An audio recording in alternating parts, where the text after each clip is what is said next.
Chapter 197. The vermilion bird wasn't afraid in the slightest, and her lips curled into a sneer. "You don't dare." Mika Kito's voice was cold. "I, Mika Kito, dare not do anything."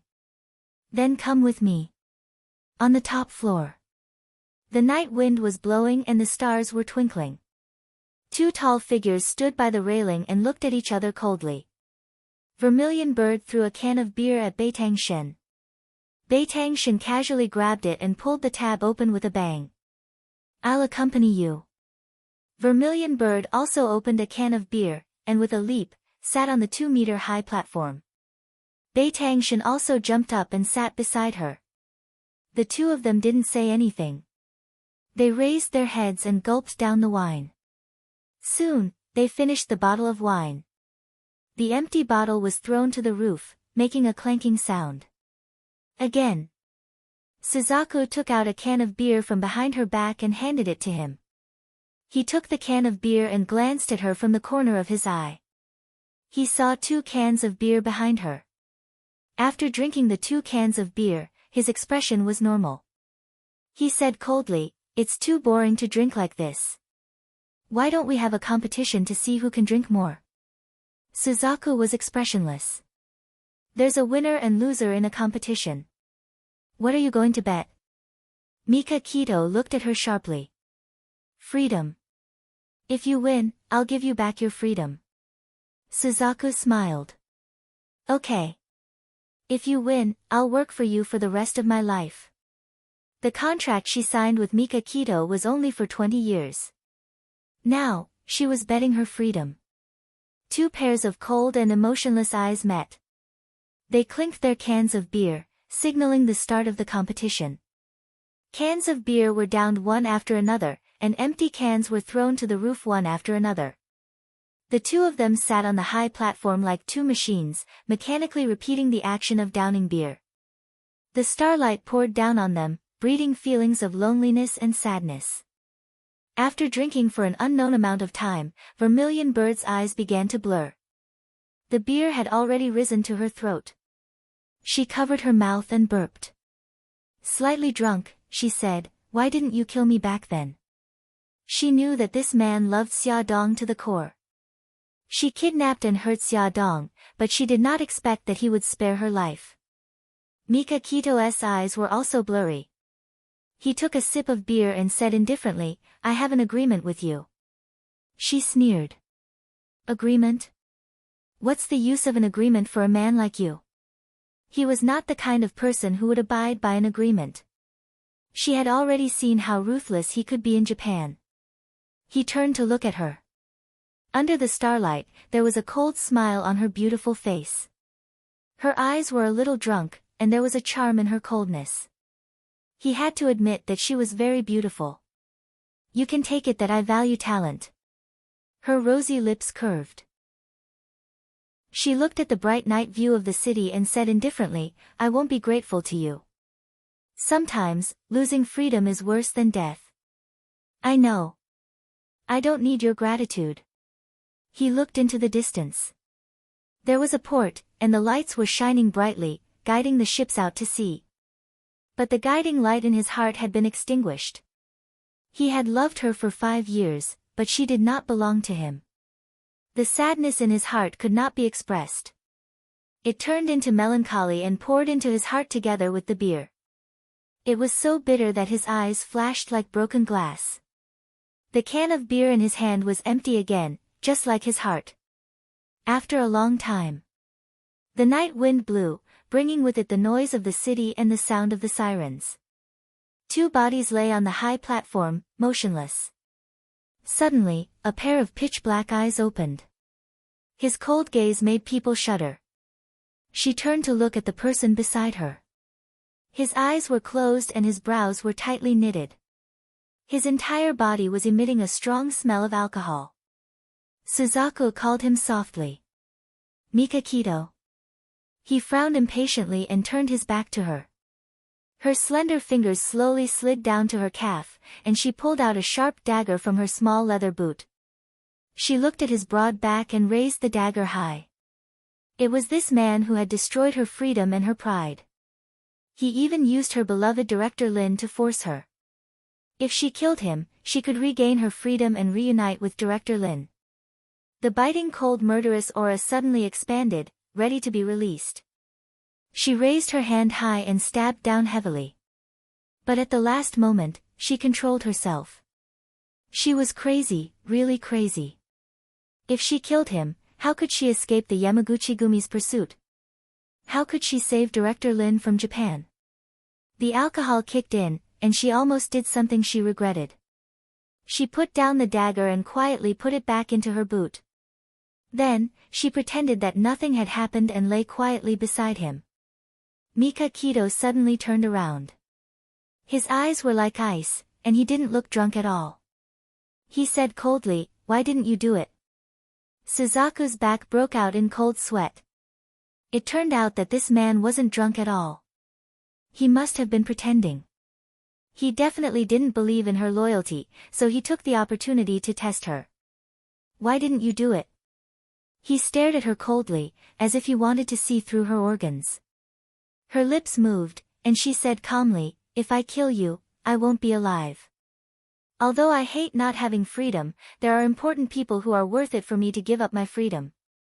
You're only half a second away from death." His right hand moved, and only then did she see clearly that he was holding a very small pistol. If she did not stop her assassination, then his bullet would not hesitate to pierce through her heart. Her eyes darkened. "I won't be so stupid in the future." He glanced at her and sat up from the podium. "You're a good drinker." She smiled and said, "You can hold your liquor well too. We're tied. So, the bet is invalid."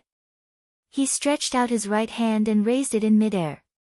She also stretched out her right hand, and the two of them gave each other a hard slap. Xia Dong came out from the back garden and returned to the living room. She simply treated the burn on her arm. Fortunately, it wasn't very serious. A servant came forward. "Young mistress, old madam has asked you to stay in the guest room for the night. I've already tidied up the guest room on the second floor. If you need anything, just call me." "Okay, I got it. Sorry to trouble you." Ahan didn't remember her, so she couldn't go back to her room to rest. Her guest room was arranged to be at the end of the second floor. Before she went back to her room, she went to Xiao Bao's room. Xiao Yi happened to be there as well. She told her about Bailey Han's situation, and the two little guys were stunned. Xiao Yi rubbed her chin and sighed. How did Daddy's memory go back 5 years? Moreover, it was before Su Yunqian left the country. Xiao Bao puffed up her cheeks and looked disgusted. Daddy actually wants to see Su Yunqian. What will he say to her? Could it be a proposal? Xiao Yi frowned. It can't be. Who would propose in the middle of the night? Xia Dong's mouth twitched. The first time Bailey Han proposed to her was in the middle of the night. Could it be that he was really going to propose to Su Yunqian? No matter what the three of them were worried about, Su Yunqian arrived as promised. Xia Dong stood at the top of the stairs and watched her walk up leisurely. She looked like a woman who had walked out of a painting in the misty Jiangnan. There was a hint of sadness in her every frown and smile, which was just enough to make people feel pity for her. She seemed to have lost some weight, and there was a hint of sadness in her eyes, which made her look even more beautiful and elegant. She was wearing a white dress, and her long hair was simply draped over her shoulders. A small part of her fair neck was revealed when she hung her head, and it had an alluring glow under the light. She walked up to Xia Dong and smiled faintly. Congratulations. Xia Dong smiled. Thank you. She elegantly brushed her long hair behind her ear. I'll go upstairs to see Grandma first. I'll go to Han's room later. Xia Dong's smile was still the same. Okay. Song Yunxian went upstairs.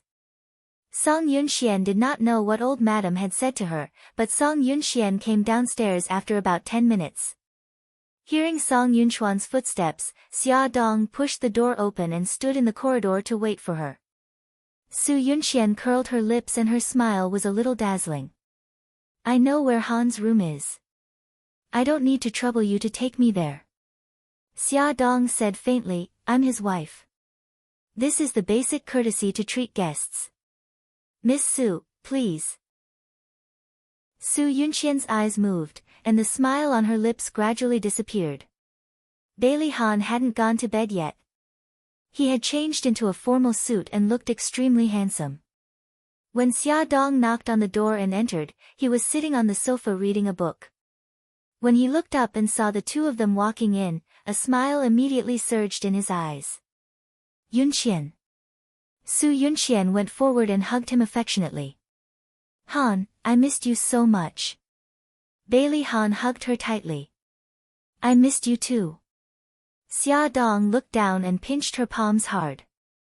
She gritted her teeth hard. Otherwise, she was really afraid that she wouldn't be able to control herself and would pounce on the two of them and beat them up. The two of them were intimate for a moment. Bailey Han suddenly looked up and saw that Xia Dong was still standing by the side. He frowned unhappily. Why are you still here? Get out. Su Yunqian lay in his arms. She lifted her chin slightly and looked at Xia Dong with a sneer on her lips. Xia Dong bit the tip of her tongue hard and smiled. Okay, I'll go out now. Han, you have to have a good chat with the guests. Bailey Han frowned. What did this woman mean? When Xia Dong went out, she put a small listening device in her hand into the antique vase. This was given to her by Xiao Yi. She said that with this device, she would be able to eavesdrop on what Su Yunqian and Bailey Han were talking about. The little girl automatically confessed that she had done this before. Su Yunqian leaned into Bailey Han's arms. How long had it been since he hugged her? She couldn't help but reach out and hug his waist tightly. Perhaps his memory had returned to 5 years ago. God had given her a chance to start over. Bailey Han stroked her long hair. Yunqian, why did you lose weight? Su Yunqian chuckled. If I said that I lost weight because I missed you so much that I couldn't eat or sleep, would you feel sorry for me? Silly, am I not by your side? Bailey Han hugged her even tighter. Attention, Songshu 566. Chapter 198. Silly girl, am I not by your side? Bailey Han hugged her even tighter. Su Yunqian smiled. Han, what's wrong with you today? Why do you suddenly want to see me? Bailey Han held her shoulders and looked into her eyes. He said seriously, Yunqian, will you marry me? In Xiao Bao's room, Xia Dong and her 2 children were eavesdropping. Xia Dong angrily jumped up from the sofa and rushed out without a word. She looked like she was going to fight with someone. Xiao Bao and Xiao Yi quickly ran over and hugged her legs. Mommy, don't be rash. Mom, don't be agitated. It's useless even if you rush over now. Dad doesn't remember you. Xia Dong was about to explode. That damned bastard. He was still whispering sweet nothings to her in the morning, and now he was hugging another woman and proposing to her at night. Although his memory was messed up, it was still very infuriating. Let go of me. I'm going to rush in and tell him the truth now. Xiao Yi's pink little ears twitched. Shoo, listen. They're talking again. Xia Dong's ears also perked up. Su Yunqian acted coquettishly. Han, when you propose, don't you have a ring? Of course I do. Bailey Han paused and said, I originally ordered a ring today, but when I woke up, the ring was gone. Su Yunqian smiled. All right, it's okay that the ring is gone. At least I know how you feel about me. You've agreed to my proposal. Of course, there's no reason not to. Let go of me. Xia Dong couldn't hold it in anymore. If she held it in, her husband would be charged with bigamy. Little Treasure and Little Wingzy let go of their hands in unison and took a step back in unison. Things had gone beyond their control. The scariest thing was that there was a suspicious sound coming from the eavesdropping device. It seemed to be a sound not suitable for children. Xia Dong opened the door and rushed to Bailey Han's room. Her entire body was steaming with anger as she barged into his room in an extremely valiant manner. The next moment, his breathing suddenly stopped. In front of him, Bailey Han and Su Yunqian were hugging each other, their faces close to each other. Her eyes burned with flames as she clenched her fists. Resisting the urge to beat them up, she roared, "Bailey Han, stop!" Bailey Han's hand froze and he raised his head. After a short moment of shock, he was furious. "Why did you come in? Get out! This is the third time you've told me to scram. Seeing that your memory is a mess, I'll tolerate you." Xia Dong glared at him angrily. She strode forward and grabbed his wrist without warning. She was startled. It turned out that he was holding a girder in his hand. So, he was actually helping Su Yunqian put on the girder. Because of the angle, it looked like they were kissing. "You crazy woman, what are you trying to do?" Bailey Han pulled his wrist back, unable to restrain his anger. Su Yunqian looked coldly at Xia Dong. Damn it, she had ruined her plans again. Xia Dong pointed at his left hand and said coldly, "Bailey Han, look at the ring on your left hand. What do you think it means? You're already married, do you know that?" Bailey Han let go of Su Yunqian in shock. His gaze fell on his left hand.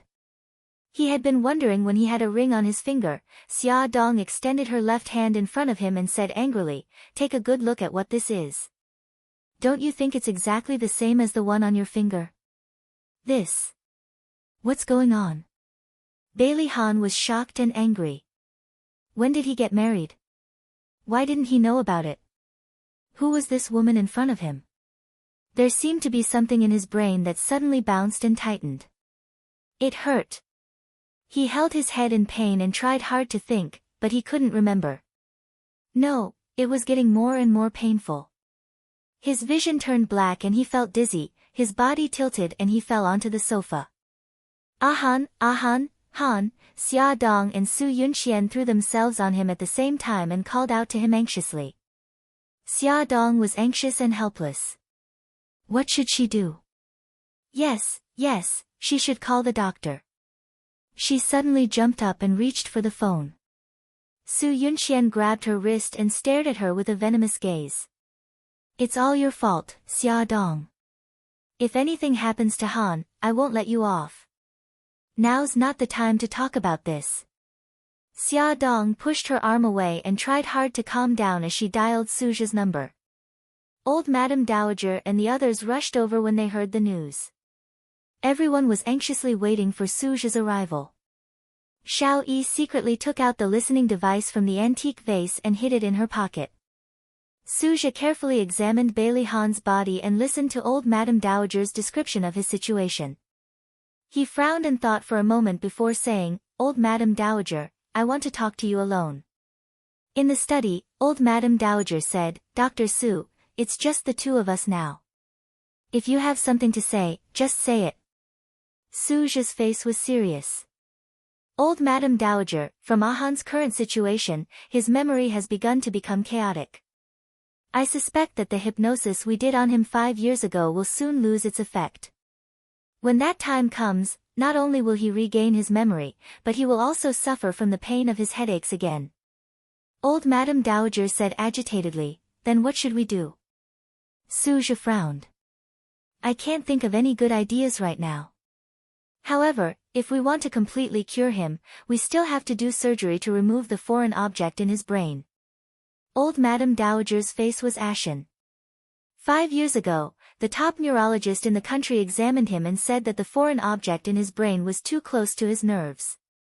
If we do surgery to remove it, the success rate is only 1%. If the surgery fails, Han will become a vegetable. We can't take this risk. Suja thought for a moment and said, "Perhaps we should tell Han about this and let him make his own choice." The choice was to suffer from the pain of his headaches or take the risk of surgery. Old Madame Dowager held her forehead and sighed. "Let me think about it carefully." Xia Dong noticed that after old Madame Dowager and Suja finished talking, she seemed to have aged a lot. She looked tired and dignified, as if she had a lot of things on her mind. Suja couldn't help with Bailey Han's current condition, so he only left some conventional medicine and left. Old Madame Dowager glanced at the room full of people and waved her hand tiredly. You all go back and rest. Xiao Yi, Xiao Bao, you still have school tomorrow. Go back to your rooms and sleep. Xiao Yi and Xiao Bao looked at each other and then at Bailey Han lying on the bed at the same time. Gigai said goodnight to the elders and returned to his room. Yunqian, I've troubled you today. You should go back first. Old Madame Dowager patted the back of Su Yunqian's hand. Su Yunqian forced a smile on her face. Her sad expression made people feel pity for her. Grandma, I'll go back first. If you need anything, you can call me at any time. Okay, good girl. Old Madame Dowager called a servant and sent Su Yunqian out. Only Old Madame Dowager and Xia Dong were left in the room. Old Madame Dowager pointed to the seat beside her. Xia Dong, sit down. I have something to tell you. Xia Dong sat down. Old Madame Dowager said, there's something I haven't told you and Ahan. Today, I want to tell you. 5 years ago, Ahan was in a car accident. Not only was his leg injured, but his brain was also injured. At that time, a very small piece of metal flew into his brain. Xia Dong's eyes widened in shock. The blood in her body seemed to have stopped flowing. After examination, the metal piece almost pressed on the nerves, and the surrounding nerves were very complicated. The doctor said that the success rate of removing the metal piece was only 1%. We didn't dare to take the risk, so we gave up on the surgery. Old Madame Dowager sighed and continued, we didn't expect that disaster would come. Whenever Ahan thought of that car accident and anything related to you, he would start to have a headache. We watched as he suffered from the pain. He couldn't sleep at night and groaned. In less than half a month, he became so thin that he didn't even look human anymore. I discussed it with his father and made a decision. Old Madame Dowager paused. She looked at Xia Dong's shocked eyes and said slowly, we decided to erase his memory. We hired the best psychiatrist abroad to hypnotize him and erase his past with you. We tampered with his memory and adjusted it to the day before he proposed to Yunqian. Then, we lied to him and said that he was in a car accident on that day. We also made up a story about Xiao Yi's birth. In short, we completely erased your existence from his memory. Xia Dong leaned against the sofa stiffly. Her chest was filled with complicated emotions. A scary thought came to her mind. She said with difficulty, Grandma, Ahan's memory suddenly returned to 5 years ago. This isn't a good sign, right? Old Madame Dowager nodded. Suja said that his memory is starting to become chaotic. The hypnosis might not last much longer. Xia Dong's voice trembled. Will he have a headache again after he recovers his memory? He was already having a headache now, it's very possible. Grandma, what do you want me to do? Ahan can't be stimulated at the moment. Xia Dong, if Ahan's memory is still stuck 5 years ago after he wakes up, I hope you won't tell him the truth, and don't tell him about the past. Old Madame Dowager reached out and grabbed Xia Dong's wrist. Let him go with the flow. Let him hold on for as long as he can. Tears filled Old Madame Dowager's eyes. Other than this, I can't think of any other way. Xia Dong's tears fell like rain. Grandma, I understand. No matter what happens, I won't tell him the truth. I won't force him or agitate him anymore, even if Ahan and Su Yunqian reconciled, even if he proposed to her, even if they wanted to get married, she wouldn't stop it because she didn't want him to suffer anymore. He had suffered enough for the past 5 years. Add Songshu 566. Chapter 199. Thank you, Xia Dong. You've been wronged. Old Madame's tears rolled down her cheeks. Xia Dong bit her lip and sobbed. For Xia Dong, this was a sleepless night. For Lin Shihao, this night had just begun. At a 5-star hotel. A medical seminar was being held here. As the main speaker, Lin Shihao spoke frankly and confidently on stage. His warm smile was like the sun shining into Bai Meiwei's heart as she sat in the first row. It was as if she was possessed. She was deeply infatuated with him and couldn't extricate herself. When the speech ended, the audience applauded. The organizer of this seminar was a government department. After the seminar ended, the staff warmly invited all the attendees to the banquet hall for a cocktail party. Lin Shihao could be said to be a young talent. He was also well known in the industry and was known as the god of gynecology. Many people in the industry came to toast him. His alcohol tolerance wasn't very good, so he would decline if he could, but if he really couldn't, he would stop after a sip. Even so, he still drank a lot of alcohol that night. By the end of the cocktail party, he was already drunk. He sat on the sofa and held his forehead. His eyes were blurry as he took out his phone to call Yisiki. However, his phone was snatched away. He narrowed his eyes and looked up. A beautiful figure stood in front of him and bent over to look at him. The person's low-cut dress revealed a deep cleavage. He closed his eyes and leaned back on the sofa. In a drunken voice, he said, "Meiwei, please take me home. I'm drunk." "Okay." Bai Meiwei sat beside him and held the glass in her hand in front of him. "Senior, drink a glass of cold water first to sober up." He looked at her in a daze and couldn't even hold the glass steadily. She directly held his hand and held the glass to his lips to help him drink. Seeing him swallow the glass of water without leaving a single drop behind, a strange smile appeared in Bai Meiwei's beautiful eyes.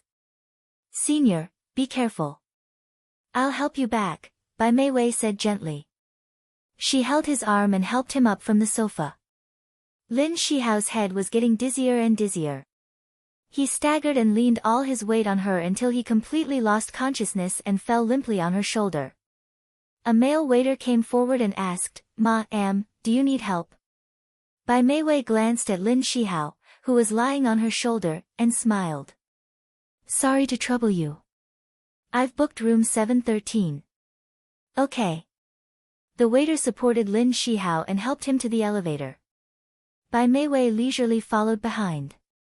The waiter carried Lin Shihao into the room and placed him on the bed. Bai Meiwei took out a tip and said with a smile, "Thank you for your hard work." The waiter smiled politely. "You're welcome, madam. Good night." "Good night." Bang! The door closed. Bai Meiwei slowly walked to the bedside and looked down at Lin Shihao, who was in deep sleep. He had handsome features.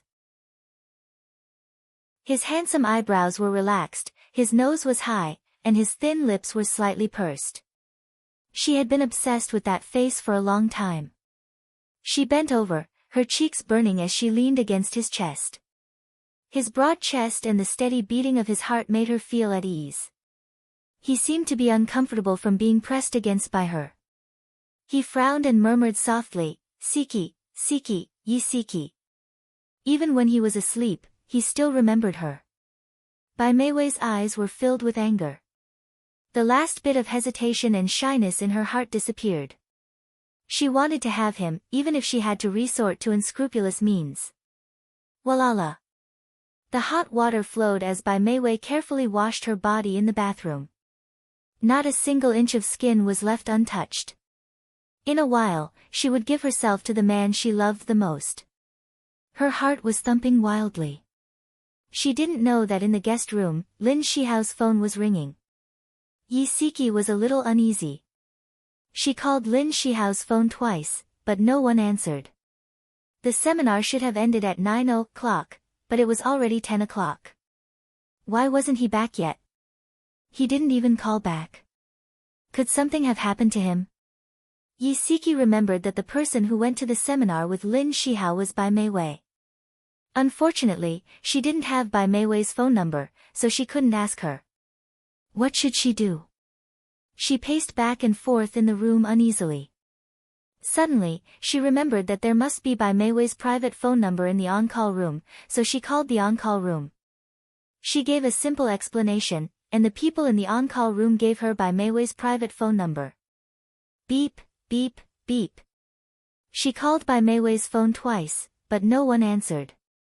Yisiki didn't give up and called a third time. Finally, the phone was picked up. She heard a woman's languid voice. Hello, who is this? Hello, is this Dr. Bai Meiwei? That's me. Who are you? Bai Meiwei asked as she dried her hair. Yisiki paused and said, My name is Yisiki. I'm Lin Shihao's wife. I want to ask if the seminar you attended tonight has ended. Bai Meiwei's fingers tightened. After a while, she laughed softly. So it's Senior's wife. The seminar has ended. Is there something you need? Old Lin hasn't come back yet, and I can't get through to his phone. I'm worried that something has happened to him. Dr. Bai, do you know his situation? Bai Meiwei glanced at Lin Shihao, who was sleeping soundly on the bed. Her lips curled into a strange smile as she said lightly, I'm with Senior. Don't worry, nothing happened to him. Yisiki's anxious heart relaxed. That's good. Are you on the way back now? Bai Meiwei smiled. Yes, we're in the car. Senior said that he would send me home first. Sister-in-law, I'm sorry to have made you worry. It's okay. It's only right that old Lin send you home.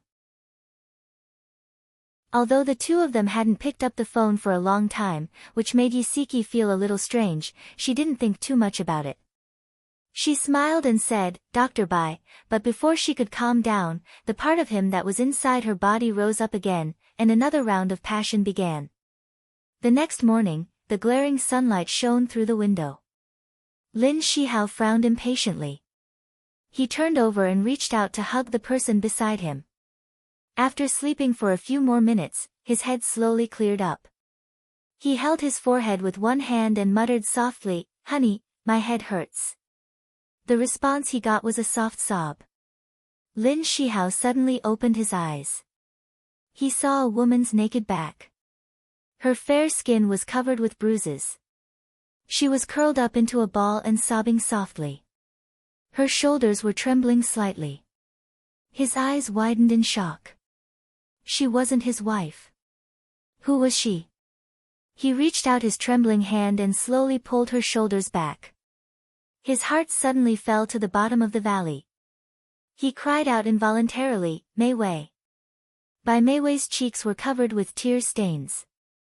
Her eyes were red and swollen, and even her lips were red and swollen.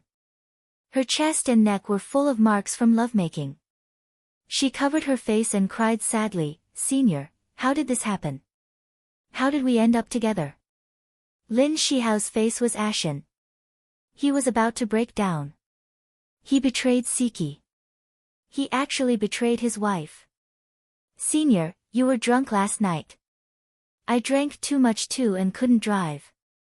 I wanted to help you into rest for a while, but I didn't expect you. Bai Meiwei's tears kept falling. She cried until she was out of breath. Lin Shihao tried hard to remember, but his mind was blank. He had no idea what happened last night. His usually gentle face revealed a panicked expression. He jumped out of bed in a panic, found his clothes in a pile of messy clothes, and hurriedly put them on. Come and see. Hongcha 866. Chapter 200. Siki must have been worried to death that he hadn't returned the entire night. It was as if he had gone mad. There was only one thing left in his mind, and that was to go home. He had to go home quickly. Lin Shihao grabbed his things and hurriedly ran out. Bai Meiwei jumped down from the bed and hugged him tightly. She was sobbing. Senior, you can't leave like this. What should I do? Lin Shihao's fiery heart cooled down in an instant. He turned his head stiffly and looked at Bai Meiwei. Her eyes were red and swollen like peaches, and they were filled with tears. Her frail body was covered with marks, constantly reminding him of what had happened last night. He was like a stone statue, instantly losing his life force. Senior, Bai Meiwei threw herself into his arms, crying bitterly. He was like a walking corpse, allowing her to hug and shake him. After a long, long time, his consciousness gradually returned. His gaze was unfocused as it swept across the messy bed. There were still bright red marks on the sheets. He slowly closed his eyes, then slowly opened them again. With difficulty, he said, "Mei Wei, I'm sorry. I hurt you." Bai Mei Wei hugged him tightly, sobbing. Her crying made his heart hurt and confused. He helplessly patted her back. "Mei Wei, I'm sorry. I'm really sorry, Senior. Senior." Bai Mei Wei cried for a long time before she finally raised her head. She choked out, I don't blame you. Let's just pretend that nothing happened." Lin Shihao felt extremely guilty. "Mei Wei, thank you." She shook her head as tears streamed down her face. "Senior, I don't want to ruin your relationship with sister-in-law. I'm satisfied as long as you're happy. Let me be by your side, silently waiting for you." Lin Shihao was both touched and guilty.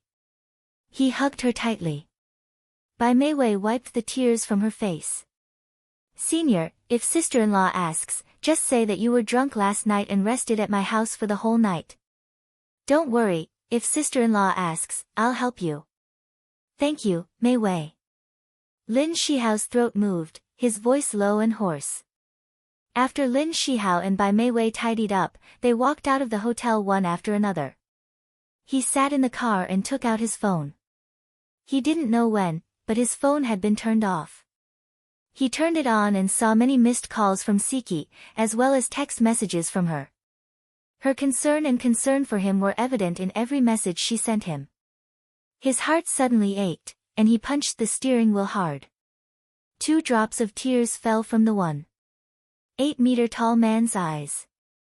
As soon as Lin Shihao inserted the key into the keyhole, Yisiki jumped down from the sofa. The moment he turned the doorknob, the door suddenly opened from the inside. "Hubby, where did you go? I called you, but you didn't pick up. I was so worried." Yisiki threw herself into Lin Shihao's arms. Her eyes were red, and it was obvious that she hadn't slept all night. Lin Shihao hugged her tightly and said over and over again, "I'm sorry, wifey, I'm sorry, hubby, where did you go? Did something happen?" Yisiki withdrew from his arms and checked carefully. Seeing that he wasn't hurt, she relaxed a little. Lin Shihao forced a smile and hesitated for a long time before telling the lie he had made up. "I'm sorry, wifey. I got drunk last night and rested at Director Bai's house for the whole night." Yisiki complained, "Why didn't you call me? I was about to call the police, you know." "I'm sorry, wifey, I'm sorry. I fell asleep after getting in the car last night. I don't even know how I ended up at the director's house."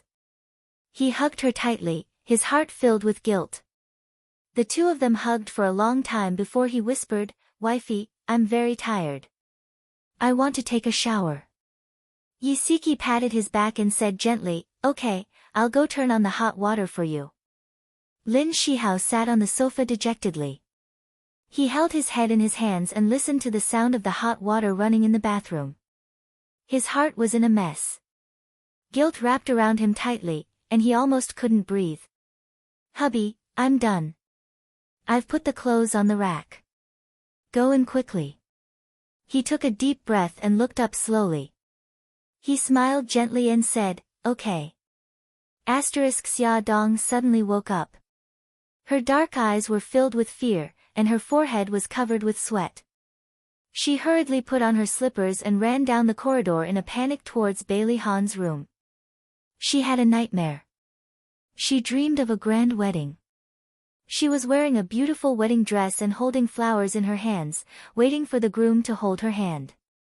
However, after waiting for a long time, Bailey Han held Su Yunqian's arm and walked slowly to the priest.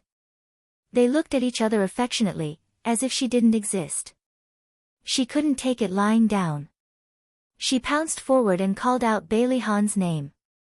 Bailey Han turned around to look at her. He suddenly held his head and howled in pain. Soon, he fell to the ground and didn't move anymore. No, she wouldn't let this happen. She wouldn't. Xia Dong suddenly opened the door. Bailey Han's handsome figure was standing in front of the floor-to-ceiling window. His back was facing the window, and when he heard the sound, he suddenly turned around. She stared at him blankly. She wanted to call out to him, but she resisted.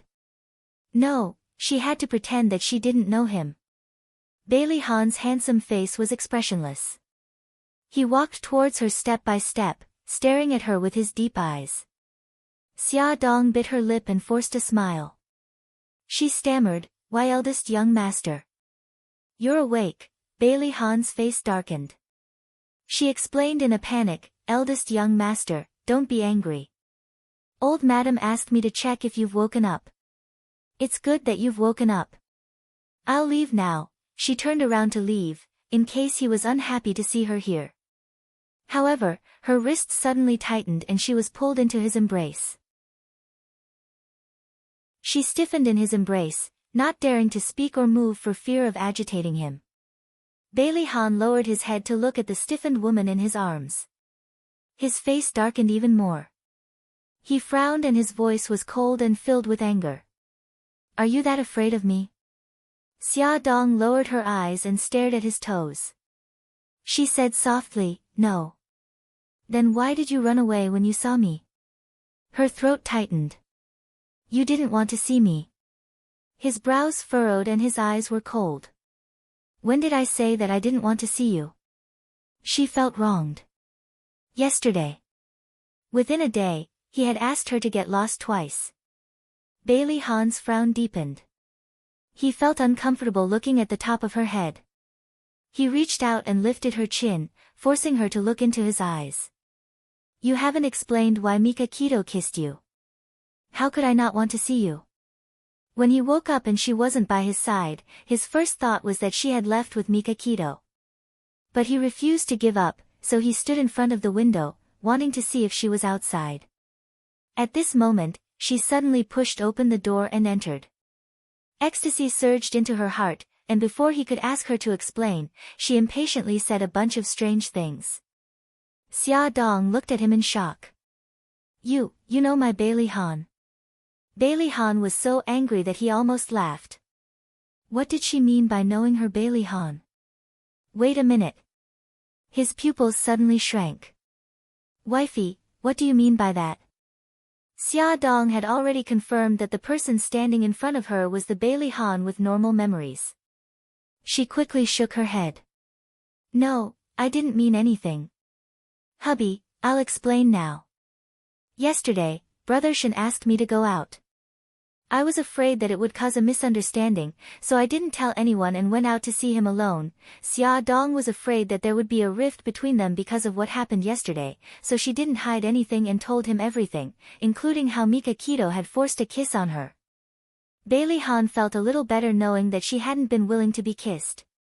However, his brows were still furrowed. He stroked her red lips with his fingers and said domineeringly, "I'm the only one who can kiss you here." She hesitated for a moment, then stood on her tiptoes and gently kissed him on the lips. His anger suddenly dissipated, and an unnatural color appeared on his face. This was the first time she had taken the initiative to kiss him. He hugged her tightly. The moment she pulled away, he kissed her lips. As if he was punishing her, he gently bit and sucked on her lips. Xia Dong quietly leaned into his arms. She suddenly felt that this was the happiness she had been pursuing. However, this happiness was very fragile. It was like a soap bubble that only needed to be gently poked with a finger and it would burst with a bang. However, even if it was fragile, she didn't want to let go. She tightly hugged his waist and boldly expressed her feelings. "Hubby, I love you." Ecstasy sprayed in Bailey Han's heart like a fountain. He had always been calm and collected, but his fingers were trembling. He hugged her tightly and said in a hoarse voice, "Wifey, I love you too." Xia Dong's eyes were sore. There was a transparent liquid flowing down, but Bailey Han didn't see it. Bailey Han had woken up. The whole family was prepared to treat him like a porcelain doll, but they didn't expect that his memory would suddenly return to normal. Under the old madam's strict order, no one mentioned yesterday's incident. Bailey Han also didn't know that his memory had returned to 5 years ago. On the surface, everything had returned to normal. Only a few people who knew the inside story had a heavy heart. It turned out that Bailey Han's memory was already unstable, and the hypnosis couldn't last much longer. Xia Dong helped him tie his tie and stood at the gate, watching him drive to the company. She only looked away when the car drove out of the manor and couldn't be seen anymore. She didn't know when Bailey Jing had appeared beside her. Xiaodong, I want to talk to you. Xia Dong turned around and smiled. Okay, but I have to take the children to kindergarten first. Bailey Jing also smiled. I'll go out with you. I happen to have something to do too. Xiao Bao was wearing a small suit and carrying a small school bag. He ran down the stairs. Behind him, Xiao Yi walked leisurely with her chest out and head raised. Mom, we're ready. Let's go. Xiao Bao ran to their side and only greeted Xia Dong. He ignored Bailey Jing. Obviously, he was still angry about Bailey Jing speaking rudely to his mother yesterday. Come and see. Xinwu 799. Chapter 201. Bailey Yi, who walked over, was much more polite and called her Aunt Jing sweetly. Xia Dong smiled and said, Since you're ready, let's go. Bailey Jing accompanied Xia Dong to send the two kids to the kindergarten. After that, Bailey Jing said, How about we go to the cafe? Xia Dong knew that she had something to say, so she naturally agreed. The cafe's environment was very elegant. Since it was still early, there were very few people inside, so it was just right for them to talk. Xia Dong stirred the fragrant milk tea in her cup. Xiao Jing, what do you want to know? Just ask. Bailey Jing raised her eyebrows and went straight to the point. Xingqian's disfigurement, was it because of you? Xia Dong was very surprised. She thought that she was going to ask about her and her brother, but she didn't expect her to ask about this. She thought for a moment and said, Strictly speaking, it was related to me, but I didn't cause her disfigurement. Tell me about it. Bailey Jing leaned back and listened carefully. It's very complicated. To put it simply, Su Xingqian wanted to harm me, but it was exposed and my friend took revenge on her. She then turned around to take revenge on me and wanted to pour acid on me. In the end, an accident happened during the fight and the acid splashed on her. Bailey Jing frowned and asked, Was Su Yunqian present at that time? Xia Dong nodded. Yes. Bailey Jing's gaze was sharp. As far as I know, Xingqian didn't hurt you. She was framed by Su Yunqian. She didn't want to take revenge on you that day, but wanted to deal with Su Yunqian. In the end, you snatched the acid from her hand and splashed it on her. Xia Dong was stunned. I don't know if Su Xingqian was framed by Su Yunqian, but she did want to deal with me and Su Yunqian that day. I didn't snatch the acid from her hand, nor did I deliberately splash it on her. In fact, if my bodyguard didn't arrive in time that day and fought with Su Xingqian, I would be the one disfigured now. Bailey Jing frowned. Xia Dong and Fei Yan's words were completely different. Between the two of them, one of them must be lying. Although personally, she believed Fei Yan's words more, she didn't lose her mind. If she didn't investigate this matter clearly, she wouldn't accuse anyone wrongly. Bailey Jing's expression was serious. Xia Dong, do you have evidence to prove that you're not lying? Xia Dong frowned slightly. Suddenly, her eyes lit up. When it happened, we were in the changing room behind the church. There was a camera installed in the corridor outside the changing room. When Lu Xing broke in, the door was opened. He and Su Xingqian were entangled at the door, so the camera recorded the situation. This was also an important piece of evidence for the police to convict Su Xingqian of intentional injury. As long as you see the video, you'll know if I'm lying or not. But criminal evidence is kept by the Public Security Department. How can we see the video? Bailey Jing thought. Xia Dong coughed and said, Actually, the surveillance camera in the church should still have a record. Bailey Jing patted her forehead and smiled. How could I forget? This is much easier. Xiao Yi is a hacker expert. Xia Dong was surprised. She never knew that Xiao Yi was also a hacker.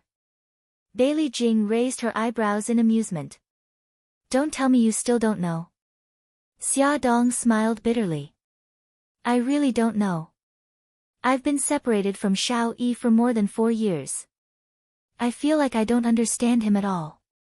I'm a failure of a mother. No, I think you're amazing.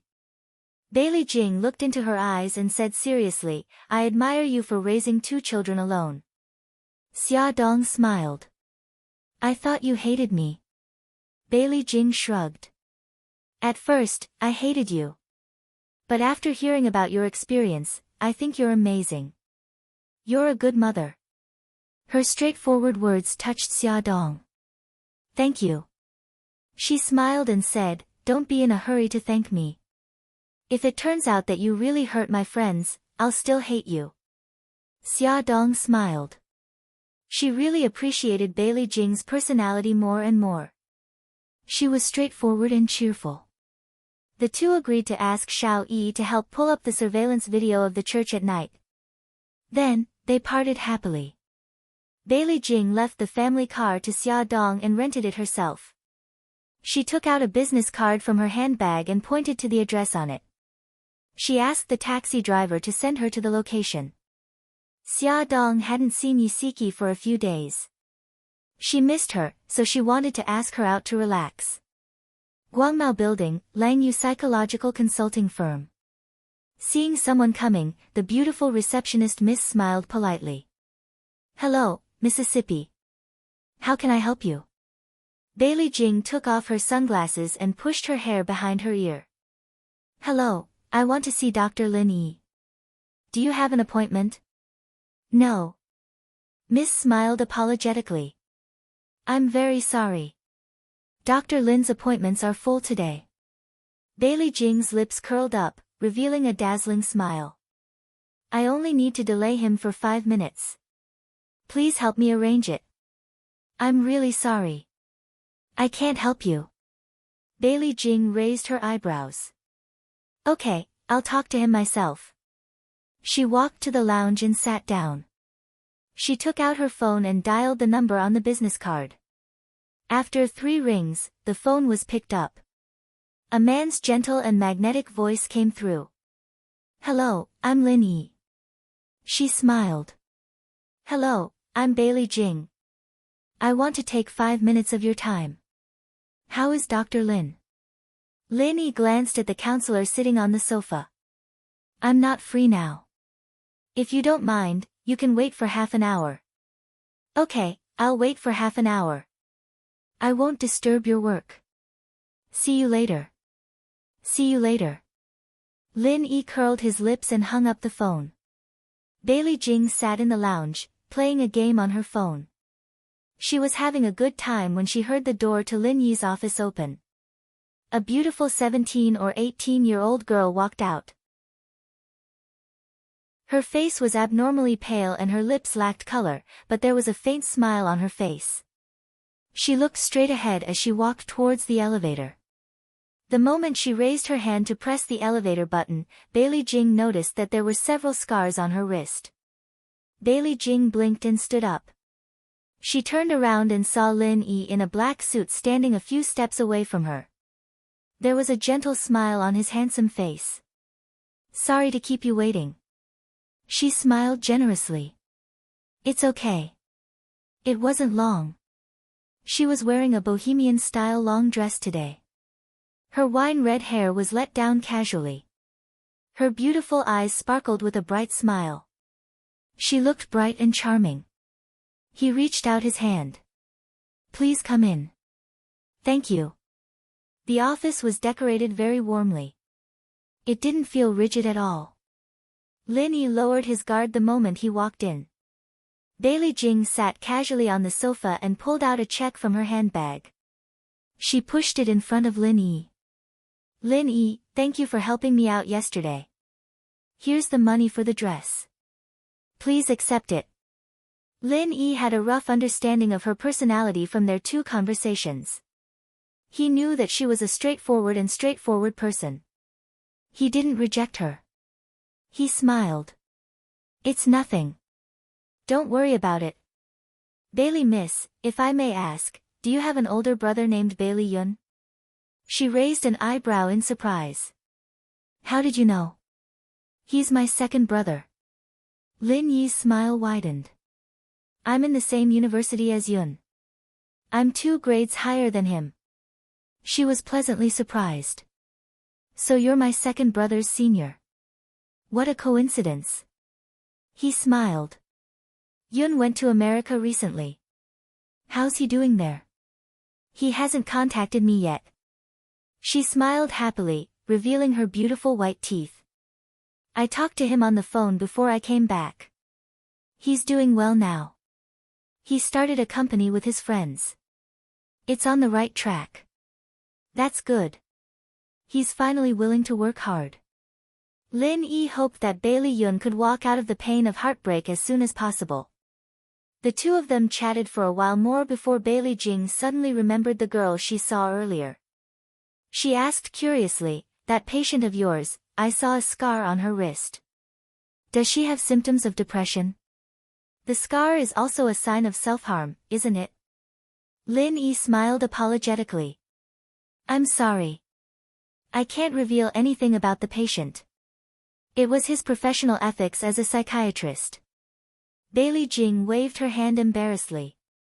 It's okay. I'm just too curious. She looked down at her watch. It seems like 5 minutes have passed. I won't disturb your work anymore. Goodbye. Okay. Let's talk when we have time. It was nice meeting you. She smiled and shook his hand. Me too. He walked her to the door and saw her walking towards the stairs. He reminded her, the elevator is over there. She smiled and waved. I'll take the stairs. What a special girl. After all, this was the 12th floor. There was a smile on his lips as he watched her beautiful figure disappear into the corridor. He pondered for 2 seconds, then walked to the front desk and asked, did that lady just come up the stairs? Lin Yi's eyes darkened when he heard the affirmative answer. It was understandable for her to take the stairs downstairs, but it seemed a little strange for her to take the stairs up to the 12th floor. He thought about it again. Maybe she wanted to train her body. He shook his head in amusement. Maybe it was because she was Yun's sister. That was why he paid so much attention to her. Asterisk on the bench in Central Park, Xia Dong was about to fall asleep from boredom when Yisiki rushed over. Xia Dong rolled her eyes. Yezi, you stood me up for an hour. An hour. Do you know how precious an hour's time is? Yisiki put her hands together. I'm sorry. I didn't mean to. Old Lin is home today so I made lunch for him before coming out. Awesome novel. Hungcha 866. Chapter 202. Xia Dong poked her forehead in annoyance. You really treat your husband like a bodhisattva. Yisiki massaged her shoulders in an attempt to please her. Don't be angry, baby. Elder Lin had it tough too. He attended a seminar last night and got drunk. His head still hurts now. Alright. Stop acting like a lackey. You scared my baby, do you know that? Xia Dong pulled her arm and made her sit beside her. She took out a tissue and handed it to her. Hurry and wipe your sweat. Your face is red from the sun. She knew that she had a sharp tongue but a soft heart. Yisiki smiled as she took the tissue and wiped the sweat off her face. Xia Dong leaned against the chair lazily. Your elder Lin attended the seminar last night. Did he go with Bai Meiwei again? Yeah. He got drunk last night and even stayed at the dean's house. The dean treats elder Lin quite well. Yisiki finished wiping her sweat and threw the tissue into the bin. Xia Dong recalled the incident where Lin Shihao and Bai Meiwei took a walk on the beach. She half-joked, he dared to drink when he was with another woman. Wasn't he afraid that someone would do something to him? Yi Siki knocked on her forehead. What nonsense are you talking about? Bai Meiwei isn't that kind of person. How do you know? Xia Dong looked up at her. You know Bai Meiwei very well. I can't say that I know her well. I've seen her twice. I think she's well-educated and well-mannered. She doesn't seem like the kind of woman who would do something like that. Xia Dong raised her eyebrows. Appearance doesn't explain everything. Look at Su Xingqian. Isn't he naive and cute? Can you imagine that she's actually ruthless and inhumane? Yi Siki choked on her words. Xia Dong made sense, but Yi Siki still felt that her husband was trustworthy. She believed that he wouldn't do anything to betray her. She smiled. Let's not talk about me. Why are you in the mood to stroll around today? The smile in Xia Dong's eyes gradually faded.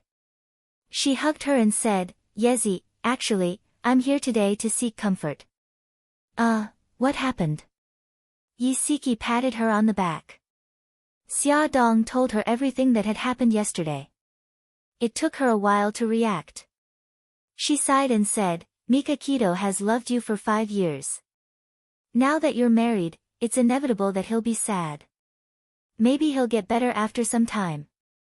As for your Bailey Han, I don't know what to say.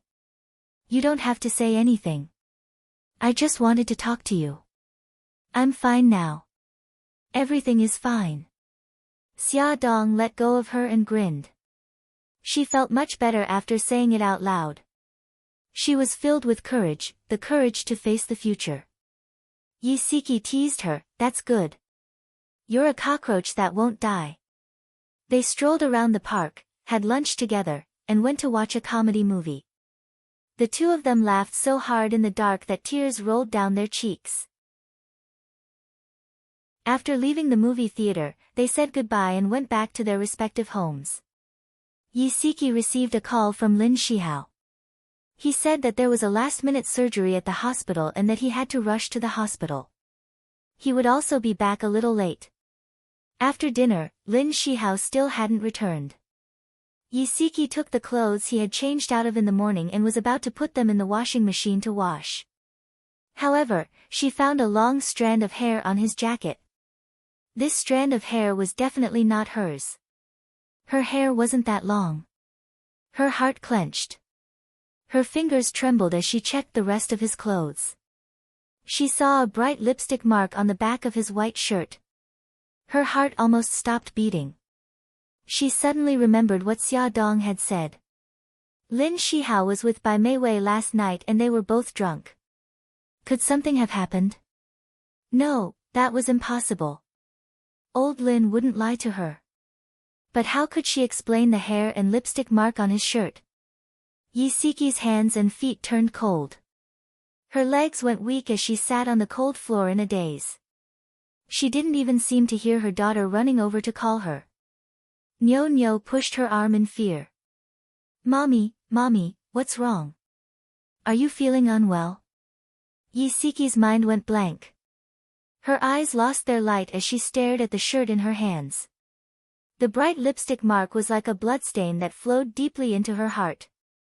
Mommy, what's wrong? Nyo Nyo called out for a long time, but her mommy didn't respond. She was so scared that she started crying. Her cries pierced Yi Siki's eardrums like needles. She suddenly came back to her senses and hugged her crying daughter. Nyo Nyo, what's wrong? Mommy, you were so scary just now. You didn't move at all. No matter how I called you, you didn't respond. Boo-hoo. It's okay. Mommy is fine. Nyo Nyo, don't be afraid. Yi Siki hugged her daughter's small body tightly. She suppressed her uneasiness and coaxed her daughter to sleep. Then she changed her clothes, grabbed her handbag, and hurried out. She didn't know why she had to go to the hospital, but she just couldn't control her legs. She wanted to go to the hospital to have a look. The sound of her footsteps was particularly clear in the empty hospital corridor. She ran all the way to the door of the gynecology department. She bent over and held her knees with both hands as she gasped for breath. The lights in the operating room were still on. The operation wasn't over yet. Yisiki planned to go to the washroom to tidy herself up. She was sweating profusely and looked a little disheveled. When she came out of the washroom, the lights in the operating room were already off. The nurse had already pushed the patient into the ward, and Lin Shihao was nowhere to be seen. She stood in front of his office door. Like a thief, she secretly opened the door a crack. Through the crack, Yisiki saw Lin Shihao standing with a woman in a white coat. The woman's back was facing the door, so Yisiki couldn't see clearly who it was. But from her voice, Yisiki could tell that she was Bai Meiwei. Bai Meiwei said gently, "Senior, sister-in-law didn't suspect anything, did she?" Lin Shihao was silent for a moment before he said, "No. Meiwei. I should go back now." Bai Meiwei grabbed his wrist and said, "Senior, can you take me home? I'm still feeling a little unwell." Lin Shihao blushed and pulled her hand away from his wrist. "Okay, I'll take you home." He walked over to the clothes rack. He was probably going to change his clothes. Yisiki, who was outside the door, was confused. Suspicion? What did Bai Meiwei mean by suspicion? Could she be referring to that strand of hair and the lipstick mark? Did they really do something to let her down? The footsteps were getting closer and closer to the door. She quickly hid behind the trash can. Lin Shihao and Bai Meiwei walked out of the office one after another. They didn't look back, so they didn't see Yisiki hiding behind the trash can. Yisiki followed them from a distance. She hid behind the stone pillar and watched as they got into the same car. Bai Meiwei was laughing and saying something. She took out her phone with trembling hands and dialed Lin Shihao's number. She saw him pick up the phone. "Hubby, are you coming back soon?" She tried her best to make her voice sound calm. Lin Shihao paused and said, "The surgery just ended. I still have to check on the patient's condition, so I'll be back a little late. You and Nyonyo should sleep first." "Okay, I got it." She didn't even say goodbye and hung up the phone in a hurry. Tears streamed down her face. In the past, Lin Shihao would tell her the truth no matter who he was with, even if it was a woman. He would never lie to her. Now, he was clearly with Bai Meiwei, but he lied to her that he was still working. This meant that he had a guilty conscience. It was very likely that he had done something to let her down. The car sped away. Yisiki leaned against the stone pillar with tears streaming down her face. Her heart was about to break. She didn't know how she got home. When she opened the door, the room was pitch black. Lin Shihao hadn't returned yet. She locked herself in the bathroom, turned on the tap, and cried bitterly. When she came out of the bathroom, her eyes were red and swollen. Her tears had dried up. She hugged her legs and sat on the bed, not knowing what to do. She should ask clearly whether it had happened or not, right? But if it had really happened and it was completely exposed, what should she do? Divorce him? From dating to marriage, she had loved this man for 8 whole years. How difficult would it be to divorce him? And what about Nyonyo? Her mind was in a mess. Perhaps she should just pretend that nothing had happened. When Lin Shihao came back, it was already 1 in the morning. When Yisiki heard him open the door, she pretended to be asleep and turned with her back to the door. After he finished showering, he quietly climbed into bed. If it was in the past, he would have pulled her into his arms and hugged her to sleep. But this time, he didn't. Yisiki felt that her back was empty. It was only September, but it was bone-chillingly cold. The next morning, Yisiki specially wore a new dress that she had bought a few days ago and put on light makeup. When she sent Lin Shihao and Nyonyo out, she smiled brightly and waved her hand to ask him to drive carefully. Lin Shihao was full of guilt towards her. His eyes flickered as he hurriedly said goodbye and carried Nyonyo into the car. Aya, Nyonyo's mother, you went downstairs to send Nyonyo's father to work again. You two are really loving. The neighbor upstairs saw Yusiki and laughed teasingly. Yusiki forced a smile and said, No, Sis Wu, don't laugh at me. Sis Wu smiled and said, You're wearing a new dress today and even put on makeup. Siki, you look really beautiful when you're dressed up. You should dress up more. You look so good now. You'll charm everyone when you go out. Yisiki's heart sank. So, unknowingly, she had already become a haggard old woman. Her smile became even more forced.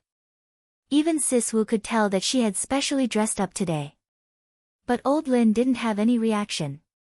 He wasn't like this in the past. Did he not love her anymore? After going upstairs and thinking for a long time, she couldn't help but ask for Xia Dong's opinion. At this moment, Xia Dong was sitting in the car and sending Xiao Yi and Xiao Bao to kindergarten. When she received a call from Yusiki, she smiled and said, Yezi, what's the matter? Attention, Xinwu 799. Chapter 203. Is it convenient for you to take the call now? I'm in the car. I'm taking the kids to kindergarten. What's up? Yusiki paused for a moment. Call me when you're free. I'll wait for your call. Oh, okay. Xia Dong had never heard her so depressed before. She had a bad feeling about this. 10 minutes later, Xia Dong took the kids to kindergarten. She found a quiet spot in the school and sat under the shade of a tree to call Yusiki. Yusiki sounded depressed. Xia, I suspect that old Lin is having an affair. Xia Dong had actually been worried about this for a long time. When she heard what Yusiki said, she was not shocked. Instead, she was very calm. Yezi, we all know what kind of person old Lin is. Let's get to the bottom of this first. Maybe it's not what you think. Xia, I found a long strand of hair on his shirt. There was also a lipstick mark on the back of his shirt. Yusiki began to sob. Also, I followed him to the hospital last night and found out that he was very intimate with Bai Mei Wei. Xia Dong frowned. Wait, I think something is wrong. Why would there be a lipstick mark on his back? Yusiki cried even louder. Maybe she hugged him from behind and left it there. Xia Dong's heart ached as she said, Yezi, don't cry. How about this? Let's talk when we meet up. I'll go to your house right away. Xia Dong rushed over to Yusiki's house without stopping. Yusiki's eyes were red and swollen. Even though she had put on some light makeup, it could not hide the sadness on her face. Xia Dong's heart ached for her. Without another word, she hugged her tightly. Tell me first, what's going on? Yusiki told her in detail about Lin Shihao not coming home all night and how she found out about his whereabouts.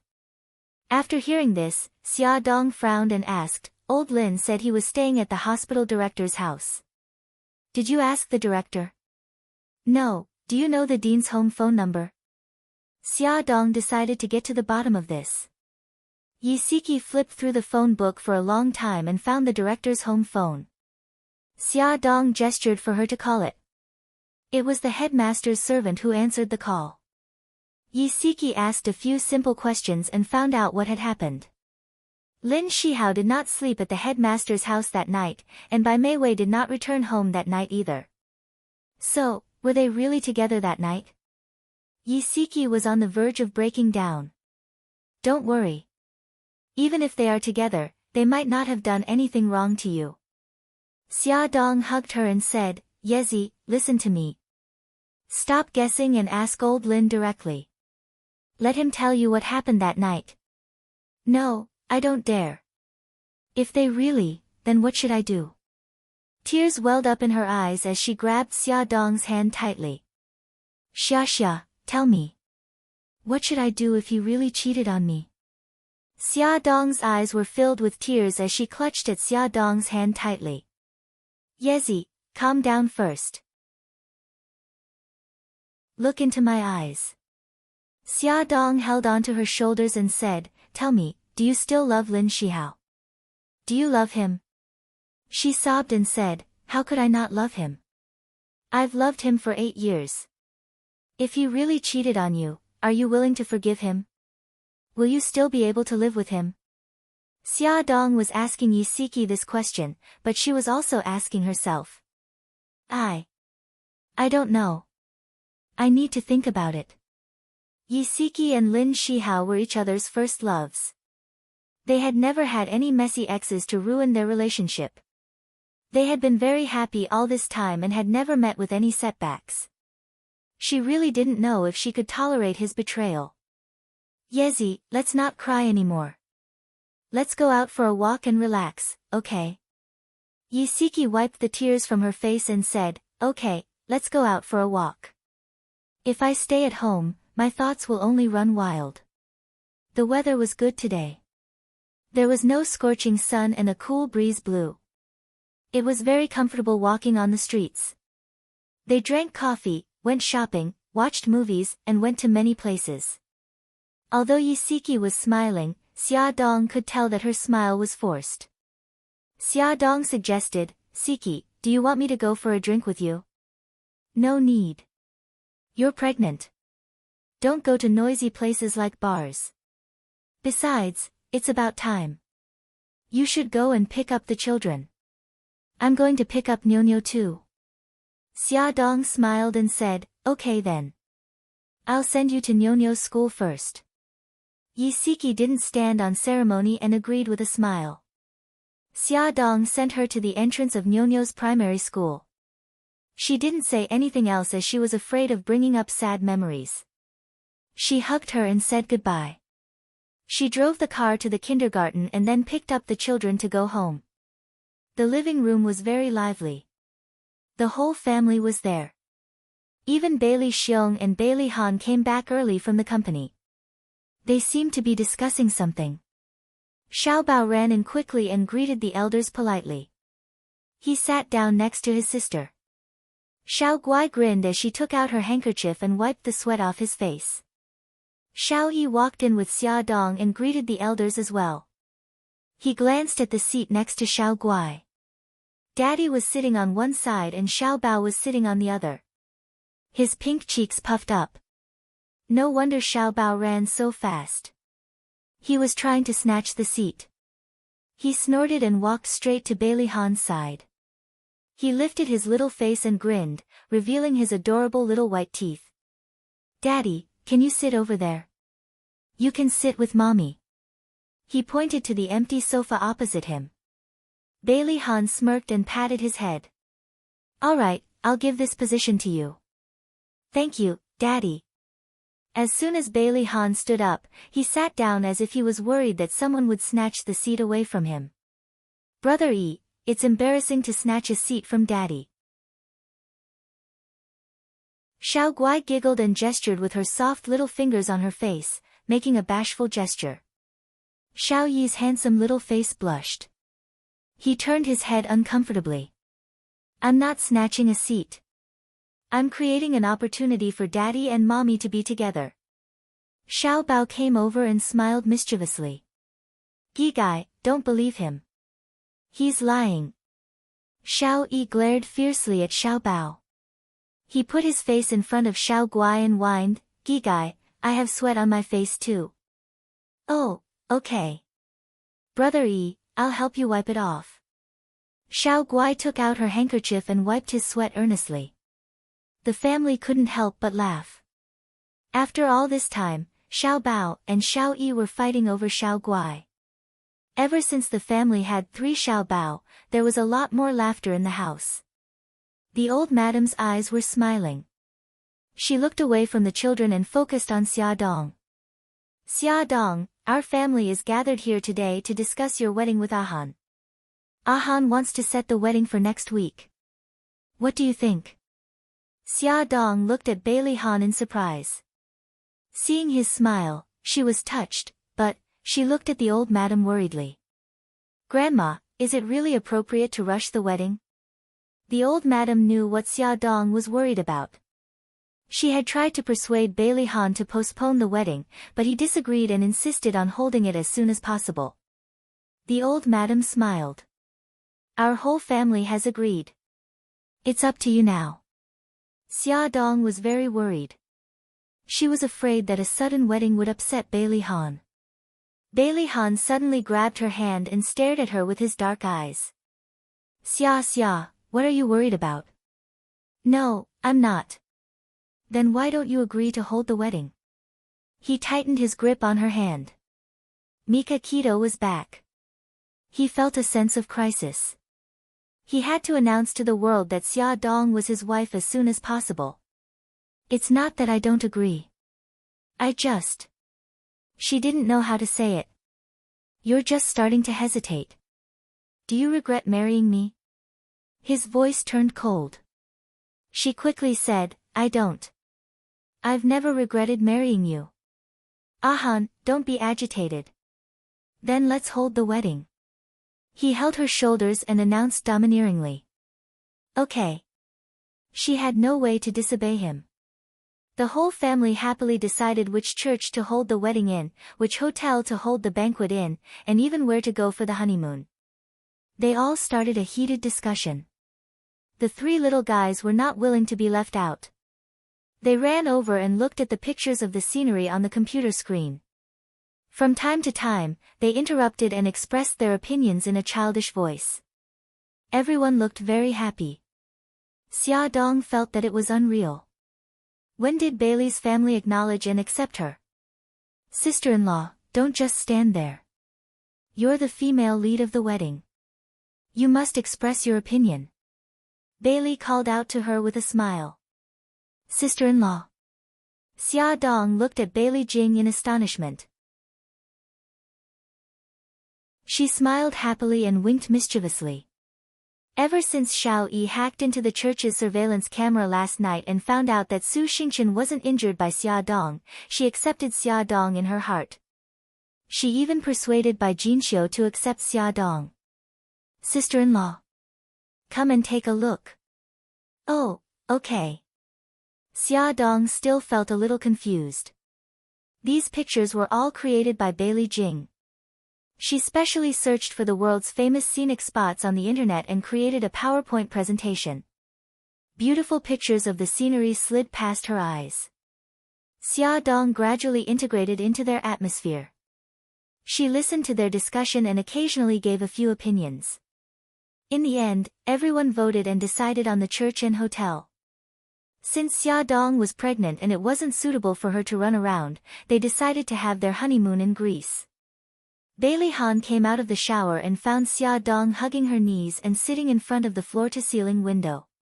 He dried his hair and walked to her side.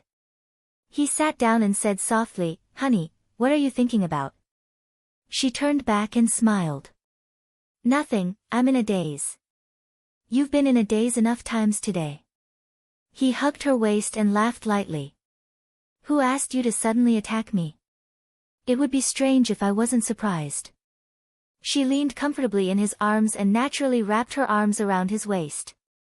She seemed to like being close to him more and more. Welfare, Xinwu 799.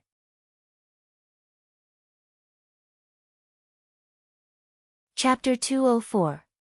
Bailey Han gently stroked her long hair. You look a little unhappy. Is there something on your mind? Xia Dong's body stiffened. She chuckled and said, I was too happy. I didn't expect you to hold a wedding. Silly. Bailey Han kissed her cheek and said gently, I want to marry you before the child is born. I want the baby to know that I'm his daddy. I also want to announce to the world that you're my wife so that they won't dare to have any ideas about you. Xia Dong hugged him tightly. She had to admit that at this moment, she was touched by his words. Bailey Han's hands tightened around her. He lowered his head and kissed her neck. Gradually, he moved up to her ear and whispered hoarsely, Wife, I want you.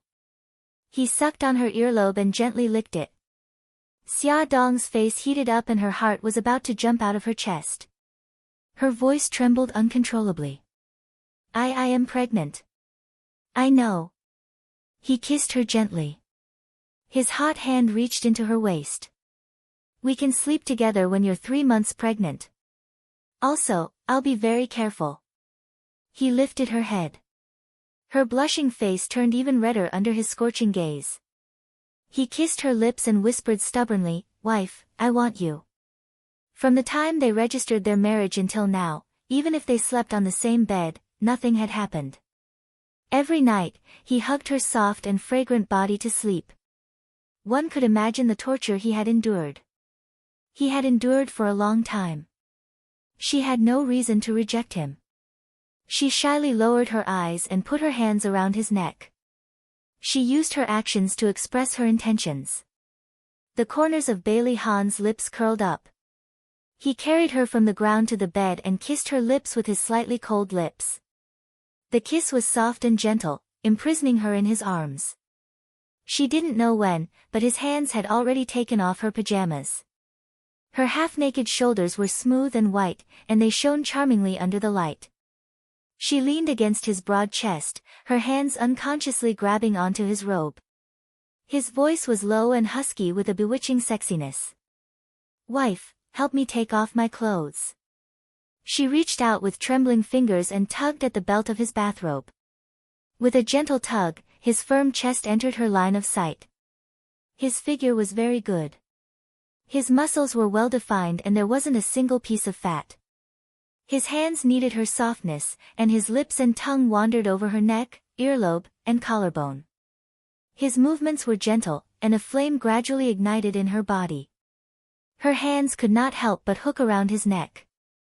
The gentler his movements were, the more vigorous the flame in her body burned. A sense of emptiness and eagerness wrapped around her. Xia Dong wanted to cry. Could she run away now? The answer was obviously no. Xia Dong overcame the shame in her heart. Her movements were extremely slow. Bit by bit, it was a form of torture. He gritted his teeth and endured it, going along with her rhythm. Half an hour later. "Hubby, I can't take it anymore, not yet." "Wait a little longer." Another half an hour later. Huff. Huff. She was so tired that she had fallen asleep. Bailey Hahn's face darkened. The little woman in his arms had actually fallen asleep. It turned out that he was very capable and annoying. He felt so defeated. In the dream, someone's arm unconsciously hit him, and with a "pa" sound, it landed on his bare chest. His eyes gradually overflowed with a smile, and he tightly held her in his arms. This cute little woman was his wife, the person he would protect for the rest of his life. Lin Shihao returned late again. He had just finished a 3-hour operation. When he opened the door, he looked exhausted. He saw Yi Siki curled up on the sofa with her head down and hugging her knees. She looked so small and lonely. He quickly walked over and sat beside her. He put his arm around her shoulders and asked, "Honey, what's wrong?" Yi Siki looked up. Her eyes were a little red. She squeezed out an ugly smile and said, "Hubby, you're back. What's wrong? Are you feeling unwell?" Lin Shihao touched her forehead. "I'm fine." She pulled his hand down and said in a low voice, "Hubby, I want to ask you a question." After parting ways with Xia Dong in the evening, she thought about a lot of things on the way back. In the end, she decided to ask him clearly. She didn't want to be confused, worried, and in pain anymore. He held her hand tightly. He was a little nervous, but there was a gentle smile on his face. "What do you want to ask?" Her eyes were unfocused as she stared at a spot on the coffee table. She asked calmly, "Did something happen that night when you attended the seminar with Bai Meiwei?" His heart skipped a beat. His smile froze. After a while, he asked, "Honey, what do you mean by that?" Her expression was still calm. "I asked Bai Meiwei about it. She said that you didn't stay overnight at Bai Meiwei's house that night, and Bai Meiwei didn't go back either. If something really happened, I want to know the truth." His throat felt as though it was stuffed with cotton. He couldn't say a word. Her voice was so calm as she recounted slowly, I found a long strand of hair on your clothes. I also found a lipstick mark on your shirt. Don't you want to explain? Honey, listen to me. Lin Shihao, who didn't change his expression in the face of death, suddenly panicked. His hands held Yusuke's shoulders tightly as he said agitatedly and guiltily, Honey, I was drunk that night. I mistook by Mei Wei for you. Honey, please forgive me. I really didn't do it on purpose. Her heart seemed to have stopped beating. At that moment, she couldn't even feel any pain.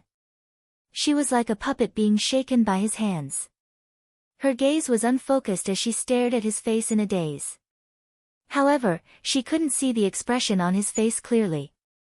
Honey, what happened to you? Don't scare me. She instantly lost her life under his hands. He shook her shoulders in fear. Honey, come back to your senses. Don't scare me. Her gaze finally focused and regained a trace of clarity. She grinned and revealed a bleak smile. Honey, what do you want to do? Do you want to be responsible for her? No, Siki. I told Mei Wei that it was just a misunderstanding. Let's pretend that nothing happened. Lin Shihao hugged her tightly, his fingers trembling. She had really scared him just now. Nothing had happened. It was easy to say, but all the damage had been done. Even if he was drunk, even if he didn't do it on purpose, his adultery had left a very deep wound in her heart. It was possible that she wouldn't be able to fill it in this lifetime. Honey, let's start over, okay? He held her face, his eyes uneasy and his tone full of pleading. This wasn't the Lin Shihao she knew. The Lin Shihao she knew was proud and complacent. Her already scarred heart couldn't help but ache for him. Honey, let's start over for Nyo-Nyo, okay? He held her hand very tightly, as if he was afraid that she would suddenly pull away and leave. Her heart ached even more. She reached out her left hand and caressed his handsome face. After a long while, she spat out a word. Okay. Honey, I promise that this will never happen again. I will go home early and love you well. He suddenly pulled her into his arms. His voice was low and hoarse, and broken tears fell from his eyes. She leaned on his chest, tears rolling down her face. Although she had decided to forgive him and start over, Yusuke still had a knot in her heart. When they were sleeping at night, Lin Shihao wanted to hug her in his arms, just like he had done for the past 7 years. However, she subconsciously reached out her hand to block him. By the time she reacted, a hurt expression had already appeared in his eyes. She smiled stiffly and took the initiative to lean against him. She reached out her hands and hugged his waist, leaning into his embrace. She tried to cover up her subconscious feelings of resistance, but unfortunately, her stiff posture and body told her everything. Lin Shihao's heart ached and he felt guilty. He could only hug her tightly and try to heal all the scars with time. Powerful novel, Shinwoo 799.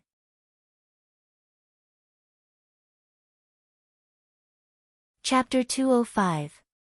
As soon as the news of Bailey's eldest son's grand wedding was released, the media was in an uproar again. But this time, they were not targeting Bailey Han and Xia Dong. Instead, they were focusing on Su Yunqian and Mika Kito. The two of them were considered abandoned, so the media was more concerned about their attitude towards the wedding. Su Yunqian was still dreaming of making Bailey Han change his mind. She did not expect that after 3 days, Bailey Han and Xia Dong would be holding a wedding. She was so angry that she could not care less about her image in front of the servants. She smashed everything in the room that she could. But once she was in a public place, she returned to her indifferent and elegant appearance. She was high above the masses and above the common populace, as if she had never been abandoned. As for Mika Kito, he was very secretive. It was impossible for the media to take photos of him. However, the employees of Bo Ao Group were unlucky. They acted like they were walking on thin ice. They did not even dare to breathe loudly in front of the evil god Mika Kito. Lu Xing and Jiang Dao were the first to bear the brunt of Mika Kito's cold face. The only thing they could do was to not mention anything about Xia Dong in front of him. Once, there was an insensible little brother who said, "This summer is really hot." As a result, Bei Tangshan sent a sharp glare over, and that little brother was immediately carried out by two of his subordinates. That painful wail caused everyone to tremble with fear. "Boss, someone is causing trouble at the East District skyscraper. They killed two of our underlings." Jiang Dao had something to report. He bent over and tried his best to avoid Bei Tangshan's gaze. Mika Kito's voice was cold. "Do you still need to report this to me?" Jiang Dao was sweating profusely. "We caught the troublemaker. He is an assassin." Suzaku said she saw him at the Godfather's place. Mika Kito's eyes narrowed. "What did the assassin say?" "The assassin was killed before he could say anything. I suspect that it has something to do with Godfather." Mika Kito tapped her slender fingers on the table. "Why is Godfather targeting us?" "It might be because of the matter between Suzaku and White Tiger." "Didn't Suzaku and White Tiger sell him out?" Mika Kito waved her hand. "Don't jump to conclusions. Investigate the killer's background carefully. Also, investigate the Godfather's background." "Boss, the negotiation with Heng Long Group is scheduled to be held at Skyscraper. Should we change the location?" "No need. Tell Guqian to be prepared. I don't want any more accidents to happen." "Understood." Night fell. As the red light district, the streets of the East District were brightly lit and bustling.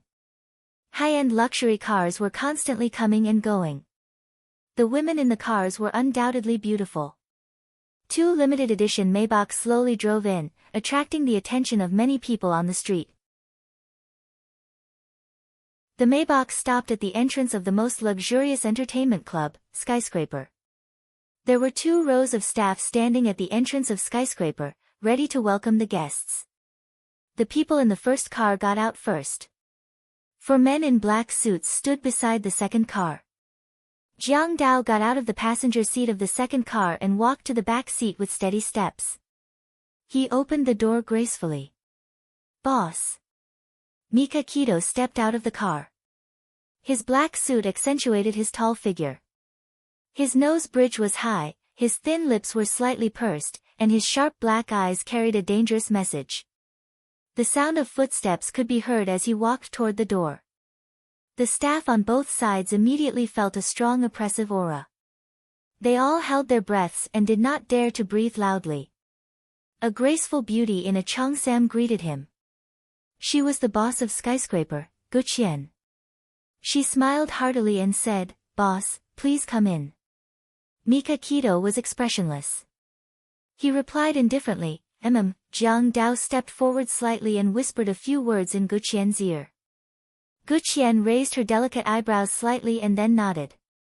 The 4 men in black behind Jiang Dao immediately rushed into Skyscraper.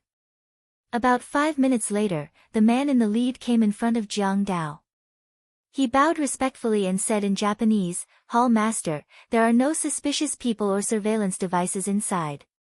Jiang Dao nodded slightly and turned his gaze to Mika Kito, waiting for his instructions.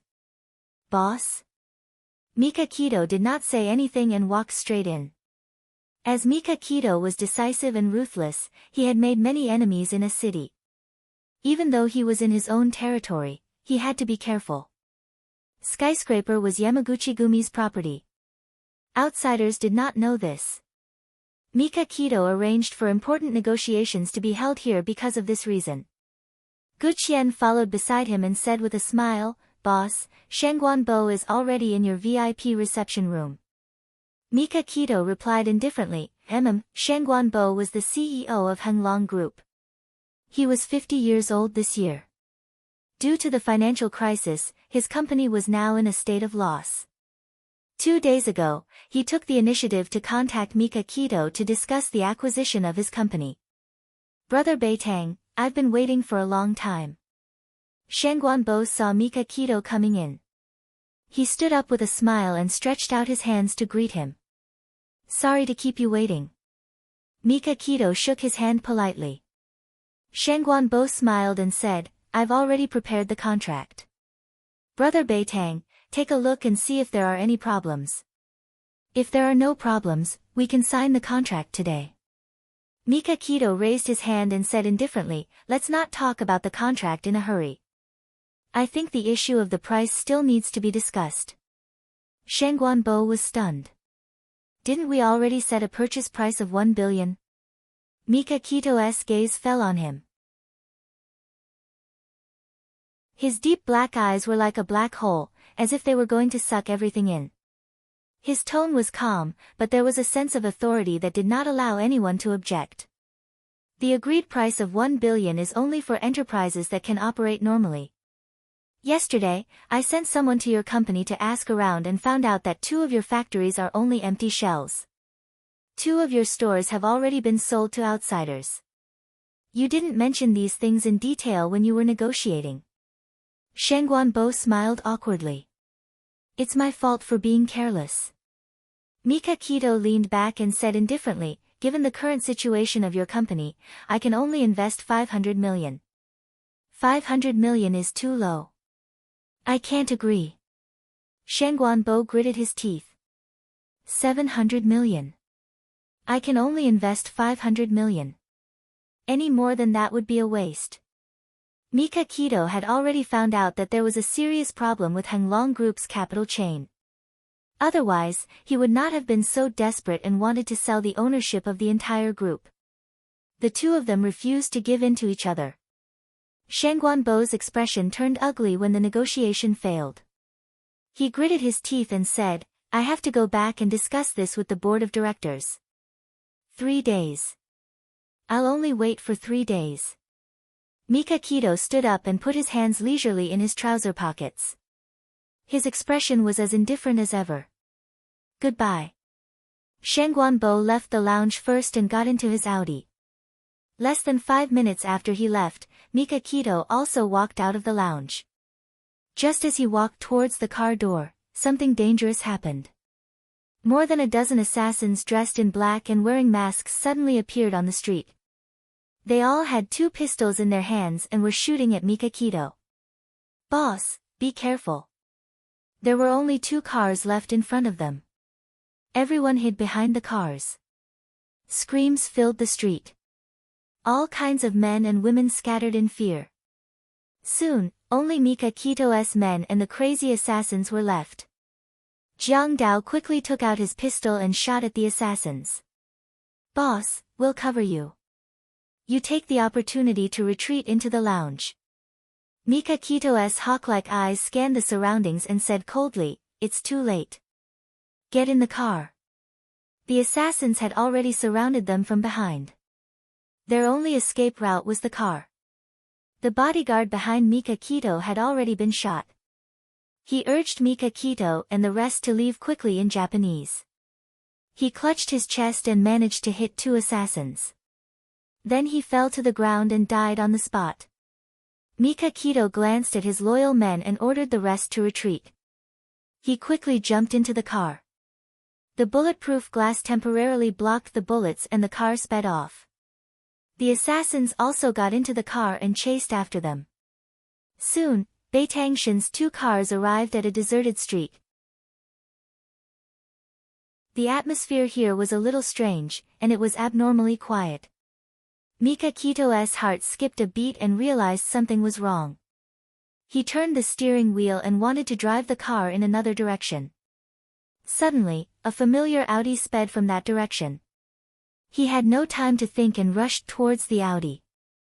The moment he brushed past the car, the Audi suddenly swerved and blocked the middle of the road. Beitangshan slammed on the brakes, but he still hit the car. The huge impact made the people in the car suddenly fall forward. Fortunately, there were no casualties. Jiang Dao rolled up the car window and shouted at the Audi. The car in front, get out of the way. Beitangshan saw the driver of the Audi raise his hand and press Jiang Dao down. The 2 of them lowered their heads together. Bang! A gunshot was heard. The bulletproof glass was almost shot through. The bullet was only 0.1 millimeters away from entering the car. Jiang Dao's heart skipped a beat. Boss, that looks like Shen Guanbo's car. Mika Kito said coldly, that's right. We have fallen into a trap. Quickly inform our brothers at the headquarters to come to our rescue. The car behind them would catch up in 2 minutes.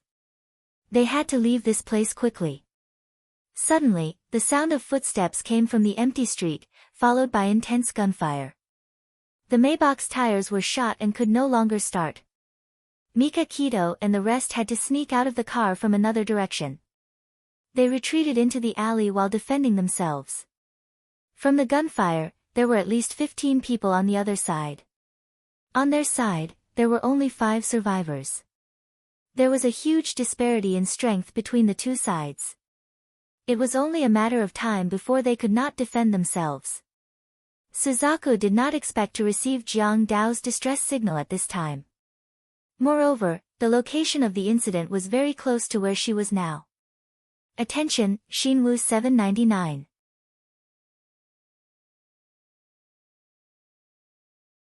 Chapter 206. Suzaku knew that Mika Kito was going to have a business meeting tonight, but she did not know the exact location. He would not let her know about such confidential information for the time being. She did not have a mission tonight, so she came out to relax. She went to the bar to have a few drinks, but as soon as she walked out of the bar, she received Jiang Dao's distress signal. It was 5 kilometers away from her current location. Should she go or not? Anyway, that person was so strong. If she did not go, he would not die. She'd better go home and have a beauty sleep. Suzaku got into her car and drove in the opposite direction. However, after driving for a few hundred meters, she received another distress signal. It seemed that things were getting serious. Otherwise, Jiang Dao would not have sent the signal twice. Her cold face was expressionless. Suddenly, she frowned, turned the car around and sped towards the location of the accident. Under the dim street lights, a red sports car sped towards her. When Suzaku arrived at the scene, it was a mess. Several cars were abandoned. Mika Kito's Maybach had collided with an Audi. The front of the car was dented, and there were several bloody bodies on the ground. There were no traces of living people. She frowned and looked sharply at the alley next to her. She could hear gunshots from time to time. It seemed that Mika Kito and the rest were trapped inside. She did not chase them directly. Instead, she found an entrance from another direction. She held the gun in her right hand and walked in cautiously. It was dark here, and there was a strong stench from the garbage. She frowned in disgust but did not stop. Suddenly, she kicked something and a hand grabbed her ankle. She glanced at the person at her feet coldly and aimed her gun at him. Cough, cough. It's me. The man lying on the ground lowered his voice and gasped for breath. Suzaku, the boss is in front. Go and help him. It was Jiang Dao. It sounded like he was seriously injured. Suzaku put away her gun and dragged him behind the garbage. Stay here and don't move. Suzaku walked in the alley step by step under the faint starlight. Suddenly, she heard footsteps. She quickly squatted down and hid behind a pile of garbage. 2 people's voices came from the direction she came from. As the alley was very quiet, their voices were particularly clear. Did you find him? Not yet. Continue. Damn it. Jiang Dao was only 10 meters away from where they were talking. If they went a little further, they would find him. Vermilion Bird frowned and raised her pistol, intending to get rid of the 2 first. She placed her finger on the trigger and aimed at the target. Just as she was about to pull the trigger, a hand suddenly covered her mouth. The thick smell of blood and the unique scent of a man rushed into her nose. A low and weak voice sounded in her ear. Don't act rashly. Seeing that it was Beitang Shen, she was pleasantly surprised. The sound of a gunshot would definitely attract other killers. But if she didn't shoot, Jiang Dao would be discovered. A hand slid towards her calf. His palm was sticky and might be bloodstains. Suzaku didn't know what he wanted to do. She frowned and was about to make a move. Unexpectedly, his hand pulled out the dagger she had hidden in her leather boot. He put the dagger in her hand and replaced the gun. He lowered his voice and said, "You're in charge of the one on the left." She nodded slightly. He took his hand away from her mouth. The two of them walked side by side and got closer to Jiang Dao. Suzaku held the dagger tightly. Her eyes flashed and the dagger was already stabbing towards the heart of the person on the left. At the same time, another dagger brushed past her right. With a whistling sound, it pierced towards the heart of the person on the right. With two loud bangs, the two men fell to the ground without even making a sound. There are 5 people left. Mika Kito was almost whispering into her ear. When he breathed, his warm breath brushed past her earlobe. She felt a little uncomfortable. She lowered her voice. "What about us? The 3 of us." His words were concise and to the point. Suzaku understood what he meant. The only people left alive were Jiang Dao, and herself. His clothes were soaked in liquid, and through his clothes, it seeped onto her body. The strong smell of blood assailed her nose. She frowned. "You're injured. Can you walk?" "Yes." He breathed heavily. "Take the back. Take Jiang Dao." Jiang Dao's injuries were worse than Mika Kito's. When they reached him, he was already unconscious. Blood kept flowing out of his chest. Suzaku didn't say a word. She bent down and carried Jiang Dao on her back. She said in a low voice, "My car is parked at the entrance in front. Can you hold on?" Mika Kito grunted in a nasal voice. He followed behind her with heavy steps. Blood flowed down his fingers and dripped onto the ground. As they walked, the blood flowed along the road. When they arrived at the parking lot, someone ran out of the alley. Vermilion Bird supported Jiang Dao with one hand and raised the gun with the other to aim. With a bang, the man was killed. "Quick, they're in front." Suddenly, there was a scream. Another battle was about to begin. Suzaku threw Jiang Dao into the back seat. She hid behind Maybach and shot at the enemy. She said calmly, "Mika Kito, you go first." Mika Kito's gun had run out of bullets.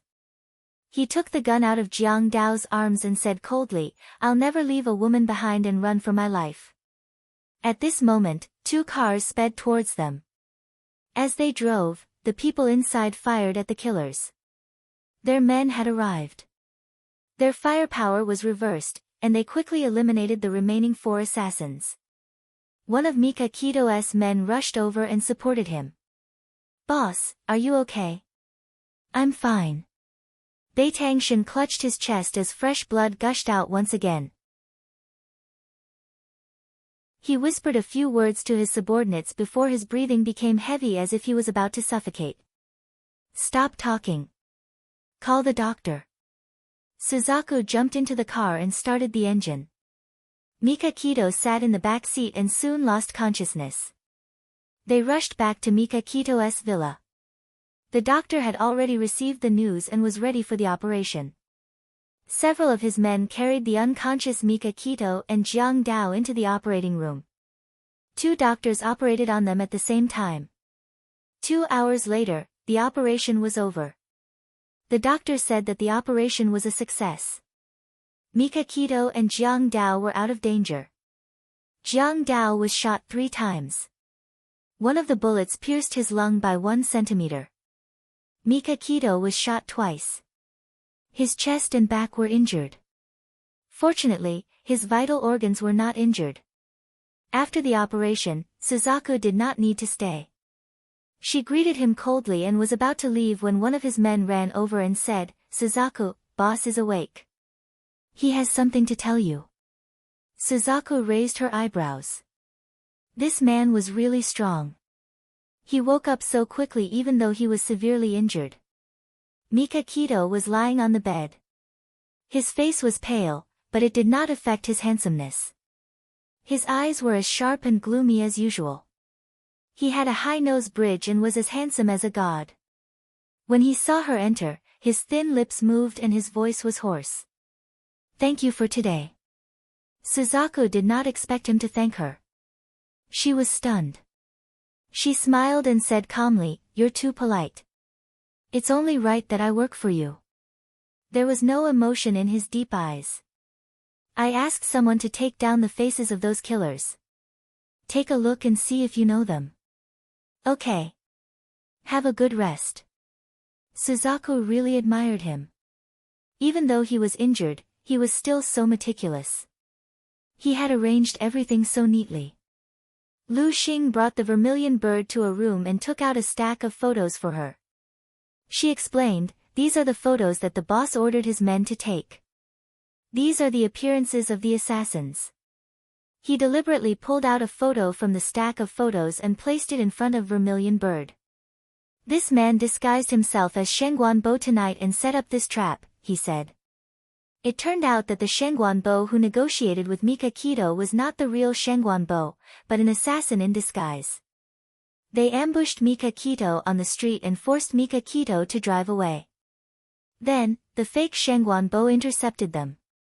If Suzaku had not arrived in time, it was hard to predict what would have happened. The person in the photo was already dead. His eyes were closed and the blood on his face had probably been wiped clean by the man who took the photo. Suzaku carefully identified it for a while and said, "I've seen this person before at Godfather's bar." She picked up the rest of the photos and carefully identified them one by one. These people were all unfamiliar and she did not recognize any of them. She thought for a while and said, "White Tiger has more connections than me. Lu Xing, I suggest you send these photos to Japan and let White Tiger recognize them." Lu Xing nodded expressionlessly and immediately got someone to fax all the photos to Japan for White Tiger to recognize. Suzaku stretched and wanted to leave. Lu Xing stretched out his right arm and stopped her. He said indifferently, "Suzaku, you'll stay here tonight." She was surprised. "Why?" "Boss instructed me." Lu Xing thought for a while and said seriously, "It's so late. Maybe boss is worried that it's not safe for you to go home." Suzaku's facial muscles twitched uncontrollably. "Lu Xing, don't guess what boss means. Do you think I'm the kind of woman who's not safe? If anyone dared to do anything to her, it would be strange if she did not skin them alive." Lu Xing looked her up and down. She was wearing a black leather skirt and a pair of black leather boots. She was sexy and charming. If she walked out, she would definitely attract bees and butterflies. He said indifferently, "It's not safe." Suzaku rolled her eyes. The men in Yamaguchi-gumi were all chauvinistic. Even though they were all assassins, they still showed their distrust of a woman's strength from time to time. Did they really think that she was the kind of delicate miss who could not even trust a chicken? She patted his shoulder. "I appreciate boss's good intentions. It's still more comfortable to sleep in my own bed. I'll go back first. You should rest early too." Awesome novel, Hongcha 866.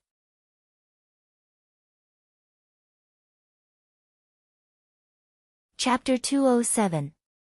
Mika Kito's physical fitness was very good, and his willpower was strong. The next day, he insisted on getting out of bed. Jiang Dao was a little unluckier than him. Because his injuries were more serious than his, he had to lie in bed for a few days to recuperate.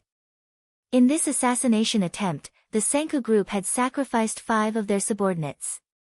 This could be said to have angered Beitang Shen. His entire body was emitting a ruthless aura as he issued a death order to find out who the mastermind was. A second ago, Beitang Shen's entire body was still emitting cold air. In the next moment, he received a phone call, and the corners of his lips immediately hooked up into a warm smile. Lu Xing, Vermilion Bird, and the others very tactfully retreated quietly. It was definitely a call from one of the 2 little fellows. They guessed right. The call was from Xiao Guai. Her soft and tender voice reached Mika Kito's ear. Uncle Shen, when are you coming back? I miss you so much. Mika Kito looked at the wounds on his body and smiled bitterly. Gigai, Uncle Shen will be back in a few days. Oh. Xiao Guai's disappointed voice dragged out. Then, Uncle Shen, we've already moved. Will you still come to see me? Yes, Uncle Shen will definitely come to see you. Uncle Shen, Mommy, and Daddy are getting married. They're going to Greece for their honeymoon. I want to go with Uncle Shen. Mika Kito clenched his fists tightly. His eyes were deep and cold. He didn't want to know anything related to her. However, in the face of the naive Xiao Guai, he couldn't lose his temper. He tried his best to say in a gentle tone, okay, when Gigai grows up, Uncle Shen will take you wherever you want to go. Really? Xiao Guai smiled happily. Then let's pinky swear. Uncle Shen, you're not allowed to be a scalper. Okay, let's pinky swear. Ah, Uncle Shen, someone's knocking on the door. I have to hang up. Bye. Xiao Guai hurriedly hung up the phone. She thought it was one of the servants, but she didn't expect it to be Xiao Bao. Xiao Guai patted her chest and stuck out her tongue cutely. Brother, you scared me to death. Gigai, did you do something bad? Otherwise, why would you be afraid? Xiao Bao snickered and sat beside Xiao Guai. I didn't. Xiao Guai pouted, her big eyes blinking. I missed Uncle Shen, so I called him secretly. Xiao Bao blinked. I guessed it a long time ago. You're still holding the phone in your arms. You must have just hung up. What did Uncle Shen say? Xiao Guai said honestly, Uncle Shen said that he would only be back in a few days. Xiao Bao blinked. He had already known from the newspaper that Uncle Shen had returned to China. Only the silly girl was still in the dark. Forget it, it was better not to tell her the truth, lest she be sad. There was news from Japan. After White Tiger identified the photo, he confirmed that the man who had disguised himself as Shen Guanbo was a killer who had a good relationship with his godfather. His nickname was Scorpion. As for the other dozen or so people, the White Tiger recognized two of them. They had both made deals with his godfather before. Suzaku's eyes darkened. It seems that this case was handled by his godfather. The employer paid a high price to arrange so many killers to complete the task at once. Mika Kito glanced at her coldly with displeasure. He was about to be hacked to death, but she cared about how much the employer paid. Suzaku naturally felt the murderous aura from him. She smiled and said lightly, Boss, how many people know that you had a business deal with Shen Guanbo in Earthly Paradise?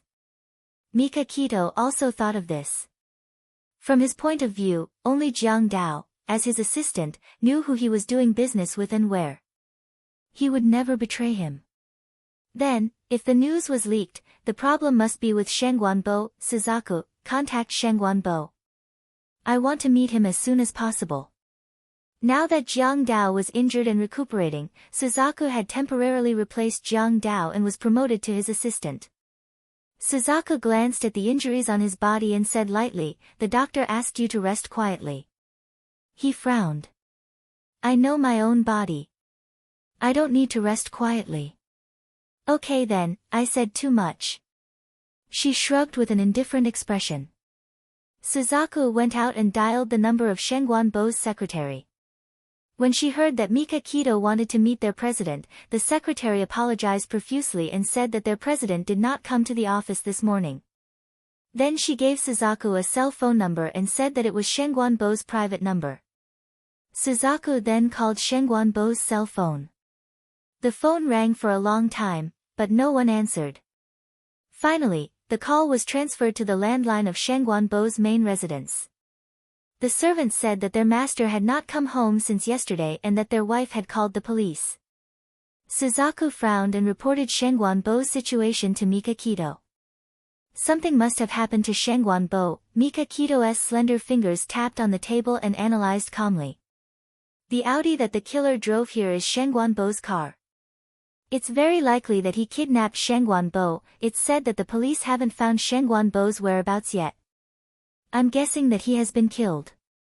Mika Kito said in a low voice. The other party thinks that we won't be able to find any clues once Sheng Guanbo is dead. Then they underestimate me, Mika Kito. Suzaku, send someone to investigate the people who have been in contact with Sheng Guanbo these 2 days. Understood. In the afternoon, news came from the police station that Sheng Guanbo's body had been fished out of the river. There were strangulation marks on his neck, and he had died of suffocation. The time of death was estimated to be between 7 and 9 o'clock last night. This was the time when Sheng Guanbo drove to earthly paradise. It seemed that the killer had already known the time and place of the negotiation between Sheng Guanbo and Mika Kito, and had killed Sheng Guanbo on his way to the negotiation. After dumping his body, the killer had disguised himself as Sheng Guanbo and lured Mika Kito into a trap. Suzaku took advantage of her advantage as a woman and pretended to be a policewoman. She went to Sheng Guanbo's house to investigate the situation and try to find out information related to the killer. Suzaku pushed the flat glasses on the bridge of her nose and said seriously, Mrs. Shengguan, please carefully recall who Mr. Shengguan had a feud with when he was alive. Mrs. Shengguan covered her mouth and sobbed. My husband had offended many people in the business world when he was alive, but those people didn't have to kill my husband over such a trivial matter, did they? Mrs. Shengguan, we can't let go of any clues. Please cooperate with us to find the real killer as soon as possible and comfort Mr. Shengguan's soul in heaven. Mrs. Shengguan stopped sobbing and carefully recalled more than a dozen names, all of which were people who had disputes with Sheng Guanbo. Suzaku asked, Mrs. Shengguan, did Mr. Shengguan do anything special in the past few days? Mrs. Shengguan thought carefully and said, my husband has been in a bad mood for the past 2 months because of the company's asset crisis. About 3 or 4 days ago, he suddenly came home in high spirits, saying that he had found a way to solve the company's crisis. Zhu Kei secretly speculated in her heart. 3 or 4 days ago, Sheng Guanbo took the initiative to contact Beitang Shen and proposed to sell Henglong Group. Did he say what the solution was? Mrs. Shengguan shook her head. He rarely tells me about the company, but that night, I heard him talking to someone on the phone in the study. It seemed that he wanted to cooperate with the Boao group, but I didn't hear the details clearly. Suzaku asked a few more questions and then got a copy of Sheng Guanbo's call records from the phone company. After careful comparison, Mrs. Shengguan pointed out a time point. Suzaku checked the phone number of the call with Sheng Guanbo at that time and finally found that the owner of this phone number was Shengguan Ao. Shengguan Ao is Sheng Guanbo's younger brother. He's also the second young master of the Shengguan family who isn't well liked. It's said that he was the son of Master Shengguan and a bar girl. After he turned 18, he ran away from home and never contacted the Shengguan family again. Suzaku reported the information to Mika Kito. The night before Sheng Guanbo decided to sell Henglong Group, he talked to Shengguan Ao on the phone in the study. I suspect that Shengguan Ao suggested him to do so. According to Mrs. Shengguan, Sheng Guanbo had been worried about it for a month or 2. How could it be so coincidental that after Sheng Guanbo came up with a solution, he called Shengguan Ao, whom he had not contacted for decades, and the two of them happily discussed the details of the cooperation plan. Suzaku continued, I checked Master Shengguan's will. The will said that all the shares of Henglong Group will be inherited by Sheng Guanbo. If something happens to Sheng Guanbo, then Shengguan Ao will inherit it. So, Shengguan Ao also has a motive. Mika Kito's deep eyes stared at her without blinking. You suspect that Shengguan Ao killed 2 birds with 1 stone. He killed Sheng Guanbo, took the family property, and led me into a trap. Suzaku nodded calmly. I have this suspicion, but what I don't understand is, when did you have a grudge with Shengguan Ao? Why did he want to harm you? Mika Kito leaned back in the chair, exuding a domineering aura. Do you have a photo of Shengguan Ao? Unfortunately, I haven't found it yet.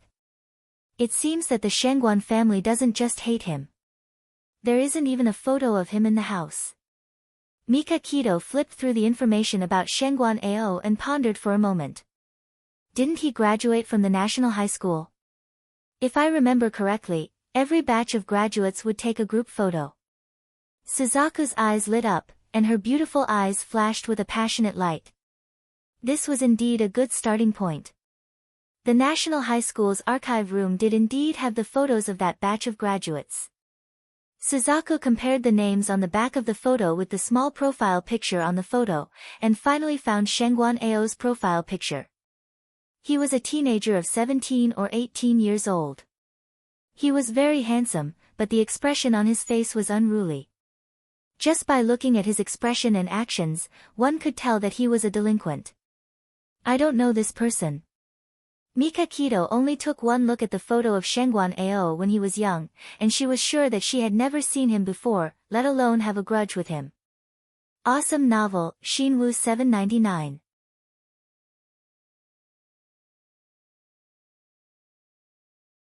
Chapter 208. Suzaku thought for a while and said, why don't I post this photo online and ask my friends to identify him? Be careful not to alert the enemy. I'll find some trustworthy people. I'll leave this matter to you. Report to me if there's any progress. Ever since the assassination, Mika Kito's attitude towards her had become kinder. Moreover, she had done a good job in this investigation, so his trust in her had increased. Understood. Suzaku nodded and turned to walk to the door. Mika Kito's voice came from behind.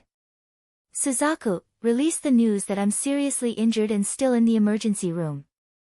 Are you sure you want to use yourself as bait? Suzaku raised her eyebrows. She knew that he wanted to release the news to lure out the person who wanted to kill him. Since the other party wanted to kill him, if he was seriously injured and not dead, the other party would most likely attack again. Mika Kito said indifferently, how can you catch a tiger cub without entering the tiger's den? Not only will I release the news, but I'll also make it seem like I'm in the emergency room in the hospital and relax the security of the hospital. Are you sure the other party will attack again? Suzaku crossed her arms. I'm not sure, but if I want to kill someone, I'll definitely have a backup plan. He was only speculating from his perspective. Okay, I'll arrange it. Immediately, the news that Mika Kito was seriously injured and hospitalized spread through the streets. However, it was not reported how he was injured or which hospital he was in. Xia Dong also knew that Mika Kito was injured and was very worried. She wanted to see him, but she didn't know which hospital he was in, so she could only call Jiang Dao. Jiang Dao glanced at Mika Kito, who was lying on the hospital bed pretending to be seriously injured. His handsome face was as cold as the Antarctic iceberg. Under the old man's cold gaze, he could only say against his will, Miss Xia, our boss doesn't want to see you for the time being. Xia Dong bit her lip. I just want to know if he's seriously injured. Jiang Dao glanced at his boss again. Under his boss's gaze, he replied, boss is seriously injured. He's already unconscious. However, his life is not in danger. Xia Dong's heart skipped a beat, and she said nervously, Jiang Dao, please tell me which hospital he's staying in. Since he's unconscious now, he definitely won't know that I went to see him. As long as you don't tell him, he won't know. Jiang Dao, just tell me. What should he do? What a headache. Jiang Dao looked at Mika Kito questioningly. Mika Kito had set this trap to lure the people who wanted to harm him. What if Xia Dong also came and got into an accident? He shook his head resolutely. Jiang Dao coughed and said, I'm sorry, Miss Xia. I can't tell you. I still have something to do, so I'll hang up first. Before Xia Dong could coax him again, Jiang Dao hung up the phone impatiently. Xia Dong then called Lu Xing and Suzaku. She wanted to dig out information about the hospital Mika Kito was staying in from them. It was as if their mouths were glued with superglue. No matter how hard she tried, they wouldn't say a word. In the end, she could only give up. Her heart was filled with worry. It was difficult for Xia Dong to find out which hospital Mika Keto was staying in. However, it was a piece of cake for her godfather. He soon got the answer.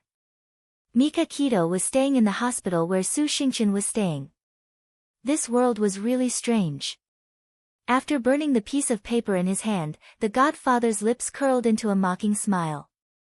Since Bai Tangshan had caused Xingchen to suffer so miserably, Xingchen might as well let him be executed by Xingchen.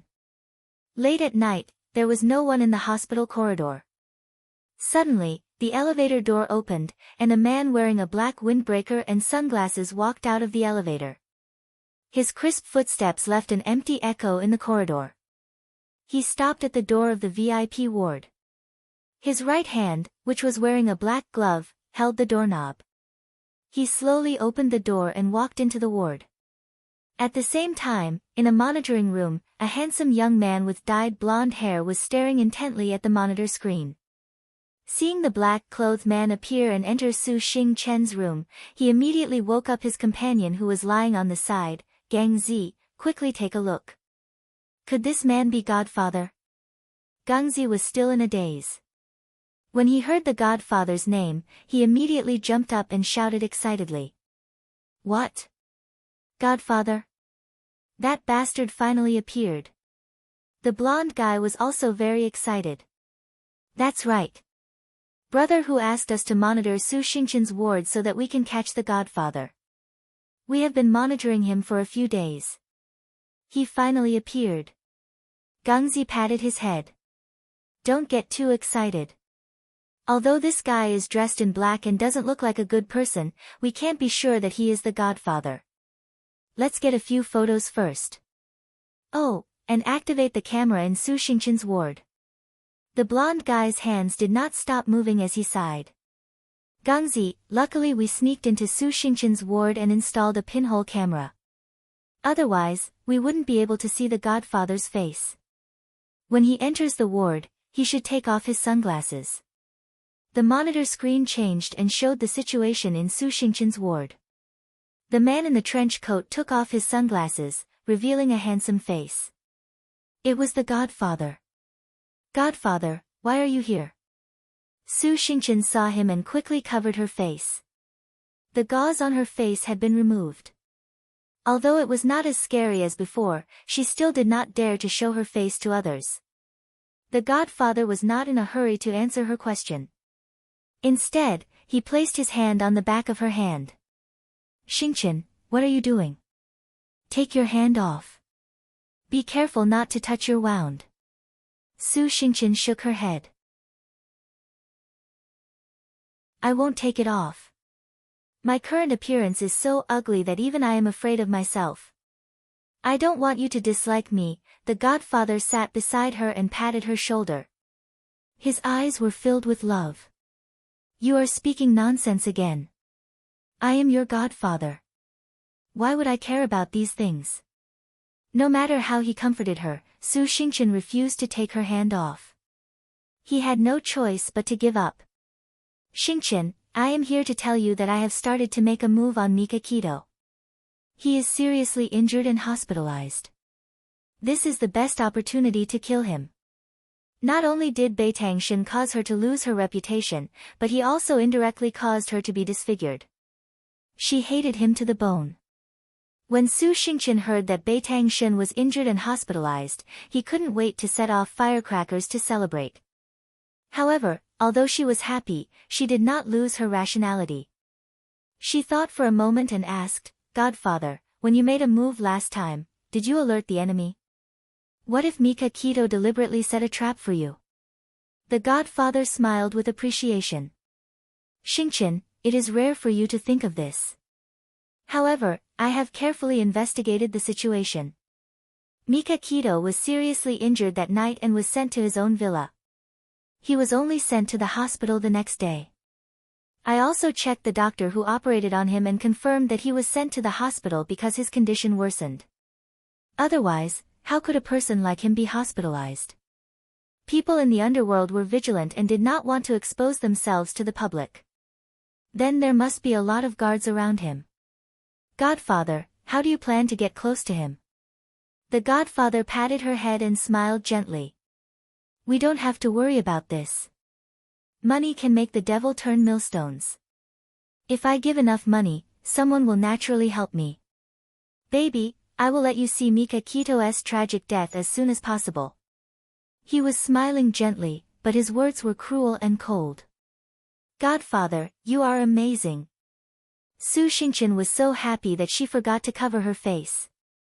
She happily hugged his waist. The godfather looked down at her miserable face. There was no fear or disgust on his face. Instead, there was a bit of pity on his face. He hugged her tightly and gently patted her shoulder. They chatted for a while more before the godfather told her to rest and left the ward. Gangzi hurriedly spoke into the headset, Old Xia, that black-clothed man walked out of Su Xingqian's room and is now walking towards the elevator. When he walks out of the hospital, you must follow him, don't lose him. A deep man's voice came from the earpiece. Got it. The blonde said, Gangzi, we should report this to Brother Hu quickly. Okay, I will tell Brother Hu. You go to sleep first. Gangzi reported the incident with the man in black to Ahu and sent him a photo. 10 minutes later, Bailey Han, who was sleeping comfortably with Xia Dong in his arms, was woken up by Ahu's call. He glanced at Xia Dong, who was curled up in a ball, quietly got up, and walked to the balcony to answer the call. When he ended the call and returned to the room, Xia Dong sat in the middle of the bed with her hands hugging her knees. She was at a loss as tears streamed down her face. Her eyes were sad and lost, like a puppy that had been abandoned by its owner. Bailey Han's heart ached. He went forward and hugged her tightly. He kissed her hair and said gently, Honey, what's wrong? Did you have a nightmare? She reached out her hands and hugged him carefully. She sobbed softly. I dreamt that you were gone. When I woke up, I realized that you were really gone. I was so sad. I thought you didn't want me anymore. Bailey Han's chest ached. He gently kissed the tears on her face and said softly, Silly, why would I not want you anymore? I just went out to answer the call. I was afraid that I would wake you up. Her panicked heart gradually calmed down. She lowered her head in embarrassment and avoided his burning gaze. She said softly, I had a nightmare. That's why I cried. His cute wife was shy. Bailey Han kissed her red ear and chuckled. I know. Honey, I'm very happy. He was very happy. She was just like him, afraid of losing each other. Xia Dong felt that his laughter carried a hint of smugness. She snorted softly and turned her head away awkwardly, ignoring him. Bailey Han finally knew where Xiao Bao and Xiao Yi's awkward personalities came from. He couldn't help but smile dotingly. He carried her to the bed and held her in his arms. His heart was filled with her. Welfare, Xinwu 799.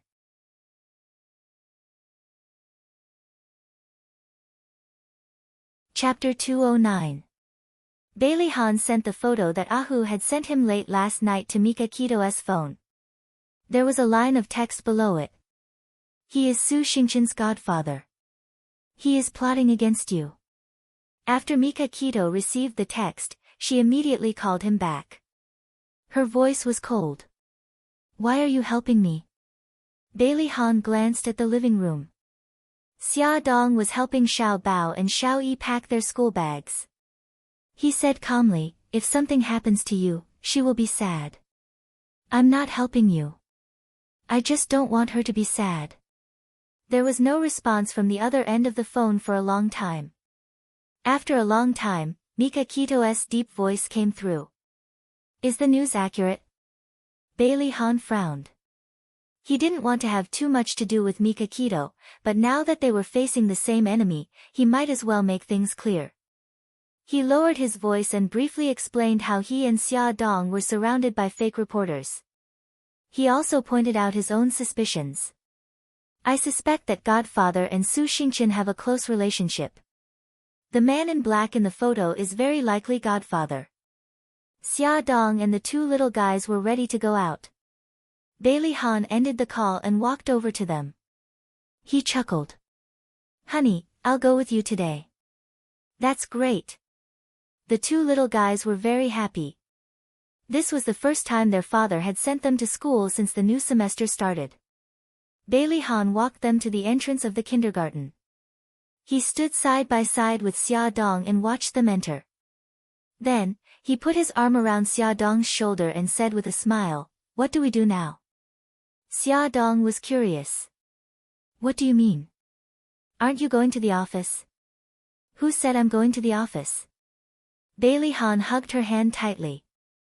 "I skipped work today to accompany my wife." Xia Dong saw that everyone was looking at her. She poked his arm embarrassedly and whispered, "So many people are looking." "Let go. You are my wife. They like to look. Let them look." Bailey Han was not ashamed. Instead, he was proud and even raised his head proudly. "Let's hurry up and get in the car." Xia Dong was afraid that he would do something worse, so she dragged his arm into the car. "Hubby, is it okay if you don't go to the office today?" Bailey Han was helpless and patted her head. "Honey, do you want your husband to become a workaholic?" "It's not that. I just think that work is very important. You don't have to waste time with me." Bailey Han looked at her seriously. "Accompanying you is the most important thing. How is it a waste of time?" Xia Dong held his face with both hands and said seriously, "Hubby, you're so strange today. Why are you suddenly so good at talking? Did you hit your head when you went out this morning?" Bailey Han's face darkened. "Honey, don't be such a killjoy, okay? Didn't Encyclopedia of Women's Lives say that women like to hear sweet words?" He had already thrown away his pride. Why was his wife still so hard to please? Xia Dong chuckled. Sure enough, this kind of expression was more suitable for him. Bailey Han's face darkened. Xia Dong did not expect Bailey Han to bring her to Anson's office. Before entering, she grabbed his arm and whispered, "Why are we here? Is there a banquet event to attend?" He smiled mysteriously. "You'll know the answer soon." Seeing them appear, Anson's handsome face immediately broke into a smile. "Look at you two being so sweet. I'm so envious." Xia Dong was a little embarrassed. She wanted to pull her hand out of Bailey Han's arm, but he held it tightly. He said calmly, "Anson, have you prepared the things I asked you to prepare? They've been ready for a long time. We're just waiting for you to inspect them." Anson snapped his fingers, and his two assistants came out of the dressing room, each holding 2 wedding dresses. They unfolded the wedding dresses one by one and displayed them in front of Xia Dong. They smiled politely and said, "Mrs. Bailey, which one would you like to try first?" Xia Dong looked at the calm Bailey Han and then at the smiling Anson. She pointed at her nose and asked, "Did you prepare all these for me?" Anson winked and smiled. "That's right. Last time, when young master brought you to the press conference, he asked me to take your measurements. Then, he contacted a French designer to change the measurements of the wedding dress that had already been designed. What do you think? Are you touched?" Xia Dong keenly grasped another piece of information. "What do you mean by a wedding dress that was designed long ago?" Bailey Han suddenly emitted a cold aura. He stared at Anson with a murderous look in his sharp eyes. "I dare you to say it." Anson shrugged, revealing a fearful expression. "I'd better not say it, lest eldest young master gets angry out of humiliation and strikes me with his palm." Xia Dong looked at Bailey Han and suddenly stood in front of him. She raised her chin proudly and said righteously, "Anson, don't be afraid. Say it boldly. If Ahan hits you, I'll block him for you." Anson raised his eyebrows provocatively at Bailey Han. Bailey Han glared back at him. Anson immediately looked scared. "I'd better not say it, alright, Ahan." Don't scare Anson. Although Xia Dong couldn't see Bailey Han's expression behind her, she could imagine that he was threatening someone. Bailey Han's face darkened. This little fool. Could it be that she couldn't tell that Anson was deliberately toying with the two of them? She was actually speaking up for that bastard. He was so angry. Anson saw that the time was right and didn't dare to continue playing. If he really angered young master, he wouldn't have a good ending. He rubbed his chin and smiled mischievously. Mrs. Bailey, I actually started designing these wedding dresses after Ah Yun went to America. Xia Dong turned her head stiffly and stared at Bailey Han strangely. You didn't design these wedding dresses for Su Yunxian to wear, did you? Bailey Han was about to die from anger. His face was as dark as the bottom of a pot. He knocked her forehead in annoyance. What nonsense are you thinking? Of course these were designed for you. She harumphed. I don't believe it. Were you sure that I would marry you from that time? When Bailey Yun had just left the country, although he had confessed to her in a hazy manner, she had rejected him. How could he have come up with such a strange idea to pre-order the wedding dresses? Bailey Han's eyes swept across the room and chased away the irrelevant people. Then, under her relentless questioning, his old face turned slightly red again. He gritted his teeth to hide his embarrassment and announced domineeringly, I said before that I won't let go. Anyway, you'll be mine sooner or later. There's nothing wrong with designing the wedding dress in advance. It seemed that ever since they got married, she rarely saw him get angry out of embarrassment. She raised her eyebrows and deliberately provoked him. I still don't believe it. These wedding dresses must have been designed for Su Yunxian. Otherwise, why would you change the size? He held her shoulder with one hand and her abdomen with the other. His voice suddenly became gentle. Little fool, the baby is growing up day by day. Shouldn't you change the size to give him enough space? Although she had already guessed that this was the reason, Xia Dong was still very touched to hear him say it personally. He seemed to be constantly bringing her surprises, letting her see his love and consideration for her. She wrapped her arms around his waist and hugged him gently. She said softly, Thank you, hubby. Silly. Bailey Han's eyes were filled with smiles as he kissed her forehead gently. With the help of the two female assistants, Xia Dong tried on 2 sets of wedding dresses. After putting them on, she found that they were beautiful and fit her well, especially her abdomen. There was no sense of restraint. She couldn't make up her mind, so she asked Bailey Han to help her choose. Bailey Han pointed to one of the dresses and said, I choose this one. Xia Dong raised her eyebrows and smiled. I knew you would choose this one. Of the 2 wedding dresses, one was low-cut and backless, while the other was slightly more conservative. There was no doubt that Bailey Han had chosen the slightly more conservative one. Anson held his forehead and looked as if he couldn't bear to watch. Mrs. Bailey, you shouldn't have put the decision in Ah Han's hands. Xia Dong hugged Bailey Han's arm and smiled happily. It doesn't matter. Anyway, I've already decided to only wear conservative clothes outside in the future. She didn't want someone to get jealous and smell sour. Do you have to be like this? It's not nice to show off your love in front of a single person. Anson's face was full of tears. He was being bullied by this couple. Bailey Han completely ignored him. He held Xia Dong's waist with one hand and asked about her well-being, afraid that she would be tired. That meticulous and considerate appearance of a good husband instantly killed the 2 assistants. They couldn't help but place their hands on their chests, and their eyes were full of hearts. If she were to marry, she would marry a good husband like Bailey Han. After ordering the wedding dress, Bailey Han drove Xia Dong to the entrance of the cinema. The luxury car drove into the parking lot below the cinema, attracting a lot of attention. Bailey Han wanted to book a couple seat in the private room, but Xia Dong didn't agree.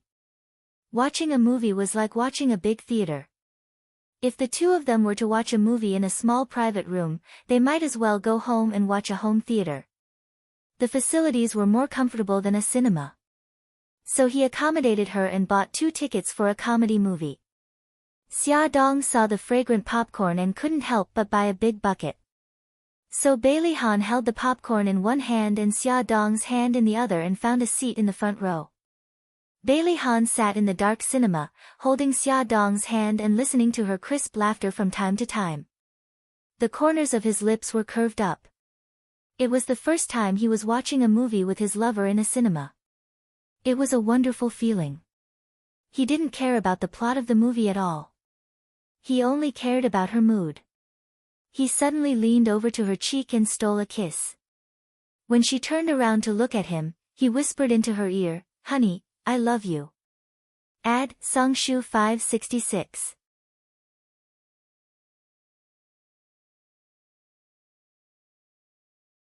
Chapter 210. She glanced around guiltily. Seeing that everyone else was focused on the movie, she secretly kissed him on the lips and whispered, "Hubby, I love you too." He nibbled on her ear and chuckled. "Right now, we're like students who are dating behind their parents' backs. Now that you mention it, it seems like we haven't been in a relationship before we got married. It's all your fault." Xia Dong pinched his arm to express her dissatisfaction. "Dating, getting married, and having children. We're just reversing the order of normal people." He wasn't ashamed of it. Instead, he was proud of it. He raised his eyebrows proudly. "We'll get married first, then date. I can give you any kind of dating method you want." "Whoa, you make it sound so good." Xia Dong's attention was no longer on the movie. She started whispering to him in the movie theater. "Then when I get home tonight, I'll write a complete dating plan. You have to show me the ways of dating in the book." "Okay, I'll listen to you." Ahem. The people in the front row couldn't help but cough. It was true that the couple in the back row was very sweet, but it was their fault for showing off their sweetness in a public place like the movie theater. Xia Dong's cheeks were burning. She whispered, "Sorry." Then, she glared at Bailey Han. That guy actually had a calm expression on his face. It was as if he wasn't the one who did something as uncultured as whispering in the movie theater. As the wedding approached, Bailey Han and Xia Dong's relationship grew closer. Although Xia Dong didn't write a complete dating plan, he still used all the romantic cells in his body to give her a new dating experience from time to time. For example, he would give her a red rose with dew on it the moment she opened her eyes in the morning, he would ride his bicycle on a windy evening to watch the sunset on the boulevard, he would call her suddenly at work to tell her that he missed her very much, even though they had just parted ways in the morning. She was very curious and asked him why he suddenly became so romantic. He said, "Wifey, it's because I'm learning to love you better." He hadn't read those books for nothing. He loved her, and it wasn't just for show. He wanted to give her happiness. Xia Dong felt that she was very happy. However, she did not forget that there was a foreign object in his brain that could shatter their happiness at any time. There was always a corner of her heart that was filled with worry. Xia Dong was happy and worried at the same time. Asterisk in Mika Kito's VIP ward, a doctor and a nurse knocked on the door and walked in. The doctor said, "Routine check." Lu Xing, who was guarding the ward, nodded expressionlessly. The head of the person on the hospital bed was wrapped in gauze. His eyes were closed, and an oxygen tube was inserted into his nose. He was lying in a pile of instruments. The doctor carefully examined the patient's injuries while the nurse held a fountain pen in her hand and carefully recorded the situation. Suddenly, there was a knock on the door of the ward.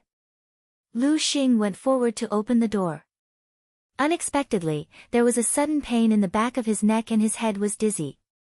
He forced himself to turn around and saw that the beautiful nurse was pointing the fountain pen in her hand at his direction. He was shocked. That wasn't a fountain pen at all, but a hidden weapon that could shoot extremely thin silver needles. "They are assassins." He gritted his teeth and strode forward. He wanted to fight them, but another silver needle shot out. His body was completely limp, and he had no strength to dodge it. The silver needle pierced his chest, and the strong dizziness made him unable to support himself. He fell to the ground with a thud. The male assassin said in a low voice, "Go and open the door." "Okay." The female assassin turned to open the door. Outside the door was the person who was waiting for them. The male assassin took out a syringe from his trouser pocket. There was a high concentration of potassium chloride in the syringe. In less than a minute, the person's heart would stop beating. He bent down and the syringe was getting closer and closer to Mikakito's arm. The door opened, and before the female assassin could see the person outside the door clearly, a swift and heavy punch came towards her. She reflexively dodged. Everything happened too fast, and the male assassin had no time to care about his companions. He made up his mind and injected the syringe into Mikakito's arm. In a split second, Mikakito opened her eyes and reached out to grab the male assassin's arm. Her cold eyes sent chills down his spine. The male assassin attacked with his other hand, but Mikakito dodged it easily. She tore off the oxygen tube on her nose, and they started fighting. At the same time, the female assassin was also fighting with the person outside the door. While she was unprepared, the person stabbed her heart with a dagger. The female assassin fell to the ground with a bang, right onto Lu Xing's body. Fresh blood gushed out from her chest as she unwillingly widened her eyes and stared unwaveringly at the woman standing in front of her. Trembling, she squeezed out a few words, "Vermilion bird, it's you. Since you know it's me, rest in peace." Suzaku pulled the female assassin off Lu Xing and pushed her to the side. Blood flowed everywhere. "You." The female assassin glared at her furiously.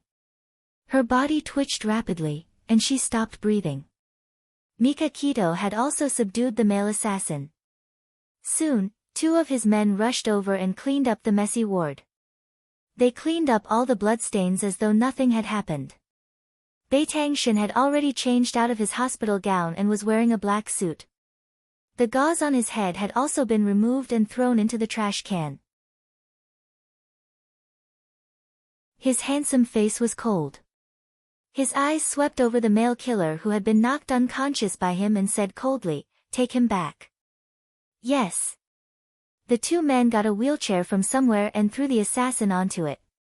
They covered his head and face with a blanket and pushed him out of the hospital. Suzaku glanced at Lu Xing, who was placed on the hospital bed. "What about him?" Mikakito said indifferently. "There can't be no patient in the ward. Make him look like me." Suzaku's mouth twitched. "Even if Lu Xing is bandaged and disguised, he won't be able to create so many wounds on your body." Mikakito was expressionless.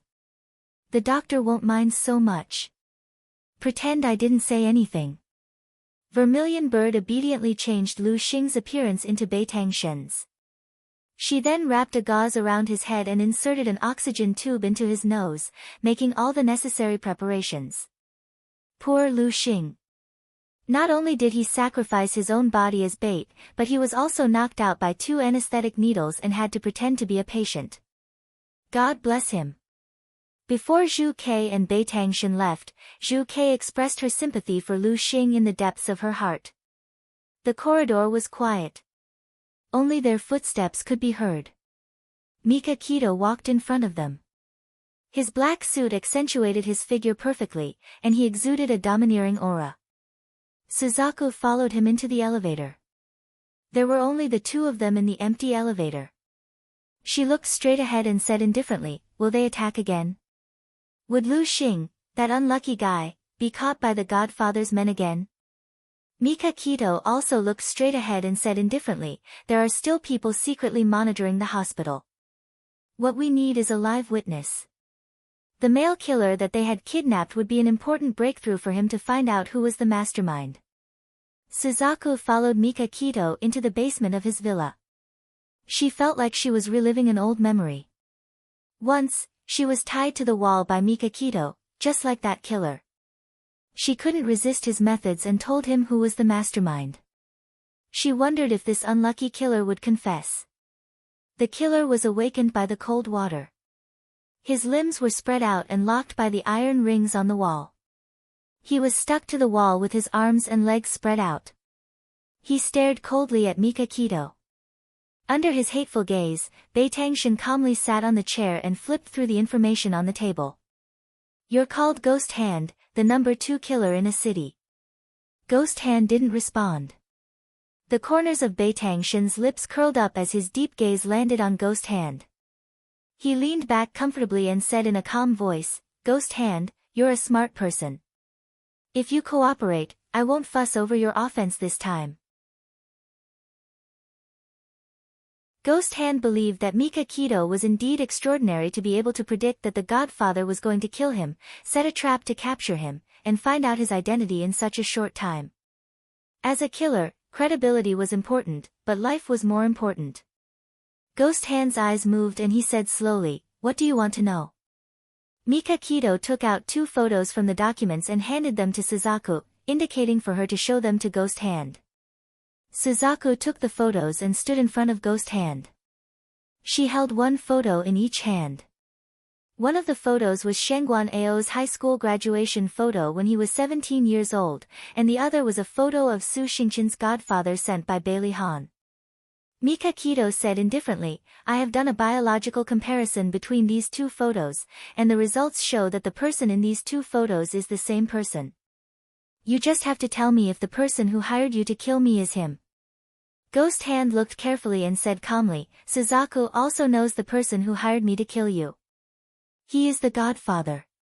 But none of us have seen the Godfather's true face. Mika Kito's slender fingers tapped on the table, and her lips curved into a cruel and cold smile. So, you are useless to me. There was a bloodthirsty glint in his eyes. Naturally, Ghost Hand caught it at a glance. He said calmly, although I have never seen Godfather's true face, I recognize his hands. Ghost Hand was given this title because he had a pair of dexterous hands. No lock in the world could stop him, and he had never met a safe that he could not open. His hands were dexterous, so it was easy for him to notice the hands of others. For example, the Godfather with whom he had made many transactions. The Godfather has a scar of about 1 centimeter on the back of his right hand. The nail of his left thumb was pressed by something heavy, so it is flatter than the other nails. Mika Kito handed her phone to Suzaku. Zoom in on the Godfather's hands in the photo. Attention, Hongcha 866.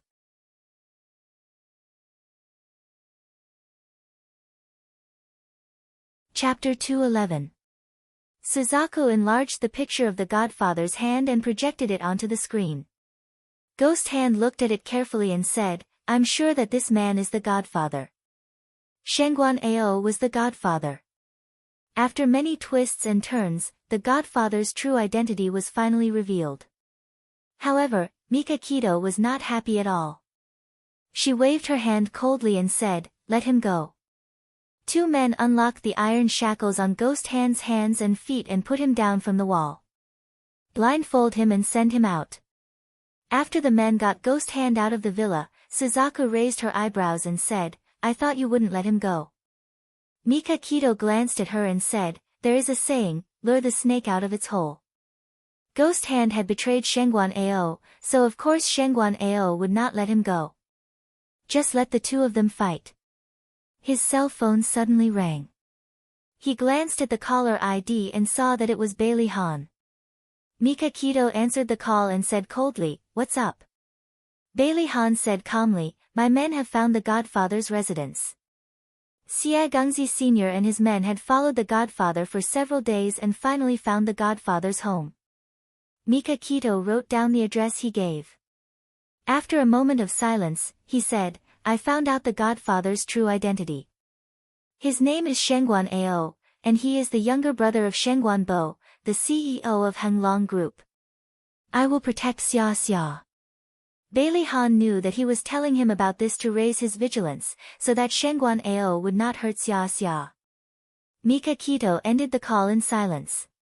His body suddenly leaned against the chair like a towering mountain, and his whole body exuded an extremely oppressive aura. Suzaku quietly left the basement, leaving the whole space to him. She crossed her arms and leaned against the wall at the door lazily, waiting for his call. When she realized what was going on, she was shocked. When did she become so servile? Evening. Mika Kito and Suzaku stood outside the Godfather's villa in their night suits. Hackers had already hacked the surveillance cameras in the villa and replaced them with fake information.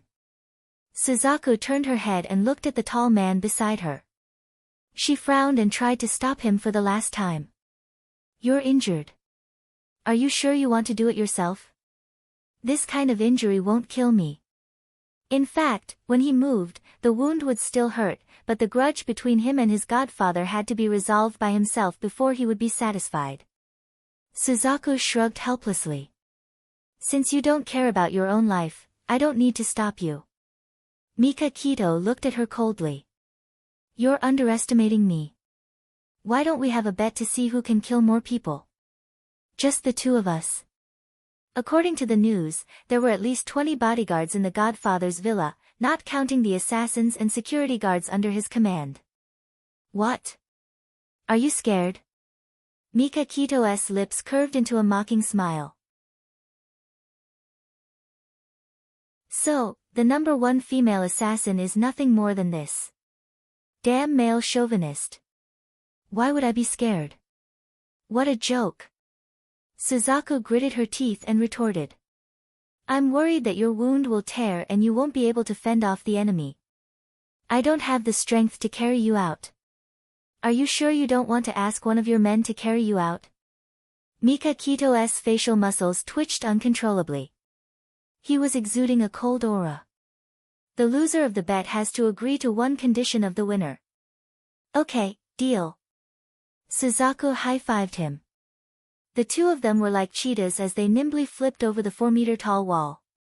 After landing lightly on the ground, the two of them quickly hid their figures and very tacitly, one in front and one behind, quietly lurked towards the villa under the night sky. Bei Tangshan walked in front. His eyes quickly glanced at the surveillance cameras in the surroundings, and then cast his gaze on the small attic opposite the garden. There was a surveillance point there, and a sentry was standing there. Vermilion Bird had also noticed it. She quickly observed and discovered that there was only one man in the attic. So, without waiting for Bei Tangshan to make a move, she took the initiative to pull out a silencer gun from her waist and aimed it at the man's forehead. She suddenly shot, and the man fell on the small attic with a plop. Vermilion Bird tilted her head to look at Bei Tangshan, only to see that the moment she killed someone, he had already moved to the front of the villa and grabbed the throat of a patrolling bodyguard with one hand. Under the dim light, his face was expressionless, but his eyes were cold. "Lao Si, what happened?" Someone heard the thud from the attic and shouted at the top of his lungs. Suzaku pounced on the man the moment he walked up to the attic. She covered his mouth with her left hand and aimed at his forehead with her right hand. She pulled the trigger. Blood spurted out. She nimbly avoided the blood and hooked his body with one leg. She slowly lowered him to the ground to prevent him from making a loud noise. Mika Kito looked back at her. She raised her eyebrows and held up 2 fingers to indicate that she had killed 2 people. He stood motionless in the same place. Suddenly, like lightning, he pulled out a silencer and aimed in the direction of Vermilion Bird.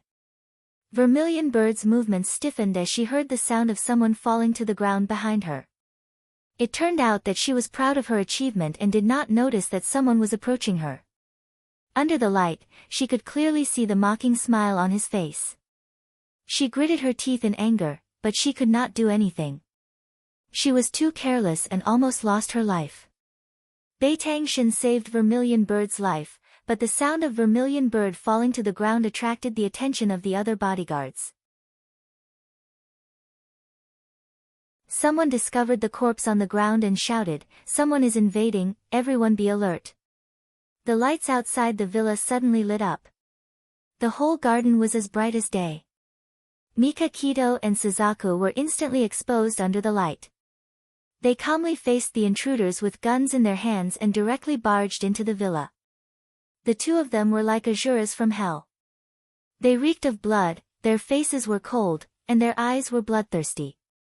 Everywhere they passed, they left behind stiff corpses. The smell of blood permeated the air, and the whole villa became lifeless. Blood flowed like a river. They stepped over the corpses and went upstairs. The godfather didn't expect that his nest had been exposed. He was still on the bed with the two beauties. Suddenly, he heard a hurried knock on the door.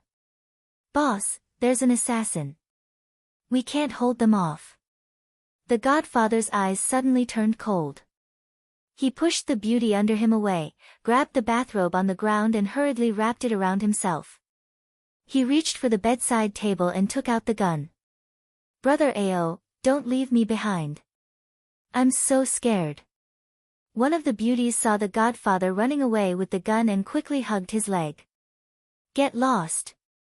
The godfather mercilessly kicked her away. Bang! Bang! Bang! The godfather broke the light bulbs in the garden first, and the garden returned to darkness. The moment he jumped out of the window, the door of the room was kicked open by Beitang Shen. He turned a blind eye to the beauties lying on the bed and quickly ran to the window, only to see a black shadow rushing into the garden. He raised the gun and shot at the black shadow. Unfortunately, he only hit the shadow once. After that, he ran into the dark shadow and could no longer see where he was. At this time, Vermilion Bird, who was downstairs, had already chased out of the hall. From her position, she just happened to see her godfather jump into the pool under the rockery. She chased after him and fiercely shot at the pool until she ran out of bullets and could no longer pull the trigger. "How is it?" Mika Kito jumped out of the window and ran to her side. Streams of blood came out of the pool, but the godfather's body did not turn up for a long time. He ran away. "There must be a trap in the pool." Suzaku frowned. "I shot his leg. He can't run far." Mika Kito said coldly, "Tell Lu Xing to go after Shengguan Ao." "Got it." Suzaku relayed his order to Lu Xing through the headset. The whole villa was now dead. Except for the two naked women in the godfather's room, there was no other living thing. Suzaku looked up at the godfather's room and reminded him faintly, "The two women saw your face."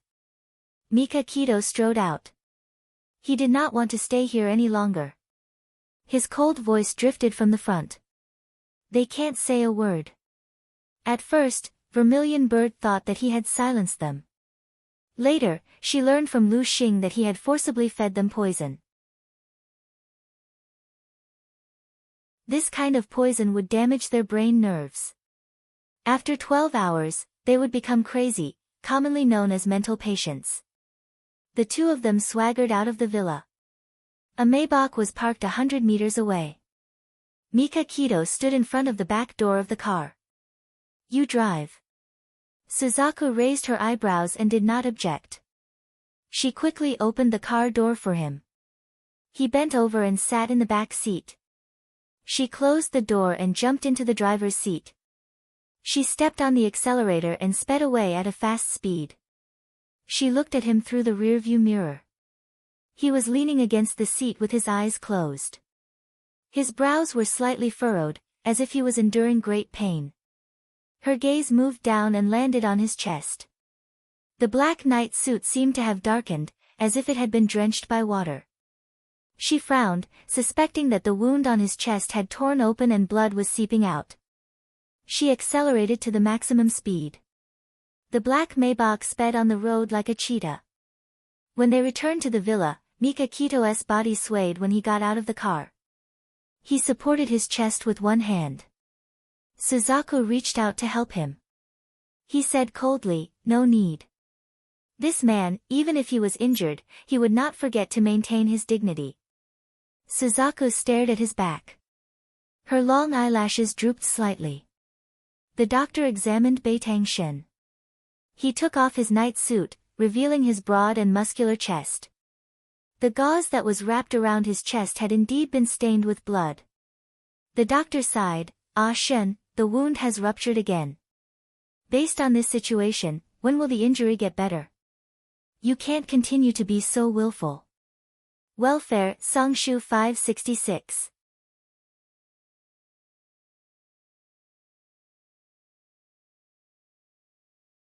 Chapter 212. The doctor was Japanese and spoke in Japanese, so Suzaku could barely understand him. When she heard the word willful, she couldn't help but giggle. Mika Kito looked up at her unhappily. She stood with her hands behind her back, puffed out her chest, and looked straight ahead with an expressionless face. It was as if the giggle didn't come from her. The doctor's name was Miyamoto Hanzo, and he was an old man in his 50s. He used to work for Mika Kito's father, Hoitang Tsuruchi, for many years.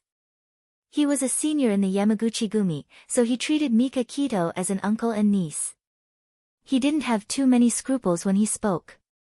As he treated Mika Kito's wound, he grumbled, "My medical skills are very good, but when I encounter an uncooperative patient, there's really nothing I can do." Suzaku's expressionless face gradually opened up a crack. Click. It twitched. Beitangshan furrowed his brows. He didn't expect that Tang Wulin would become more and more outrageous.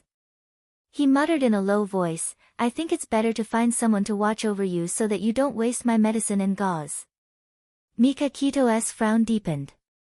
"Uncle Hanzo, you're getting older. You're getting more and more naggy." Miyamoto Hanzo rebandaged his wound and glared at him. "If you weren't so willful, why would I be naggy?" He looked up at Suzaku, who was looking straight ahead. He smiled and said, "Suzaku, I'll leave Shin to you. At least let him rest in Gigai for 3 days." Suzaku's mouth twitched. "Uncle Miyamoto, are you sure you're talking to me?"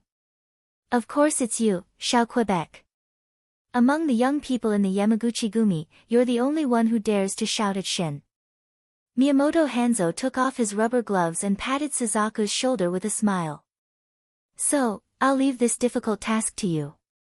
Although Miyamoto Hanzo was old, his strength was not weak. Suzaku was caught off guard and was slapped by him. The corner of her mouth twitched even more. "Uncle Miyamoto, are you sure you don't have a grudge against me?" She wanted her to go against Mika Kito and make that domineering man listen to her. This was simply a dream. But wait. Suzaku's mind flashed.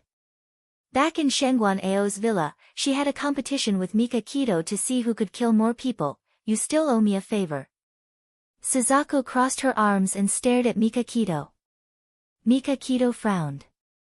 Suzaku raised her eyebrows.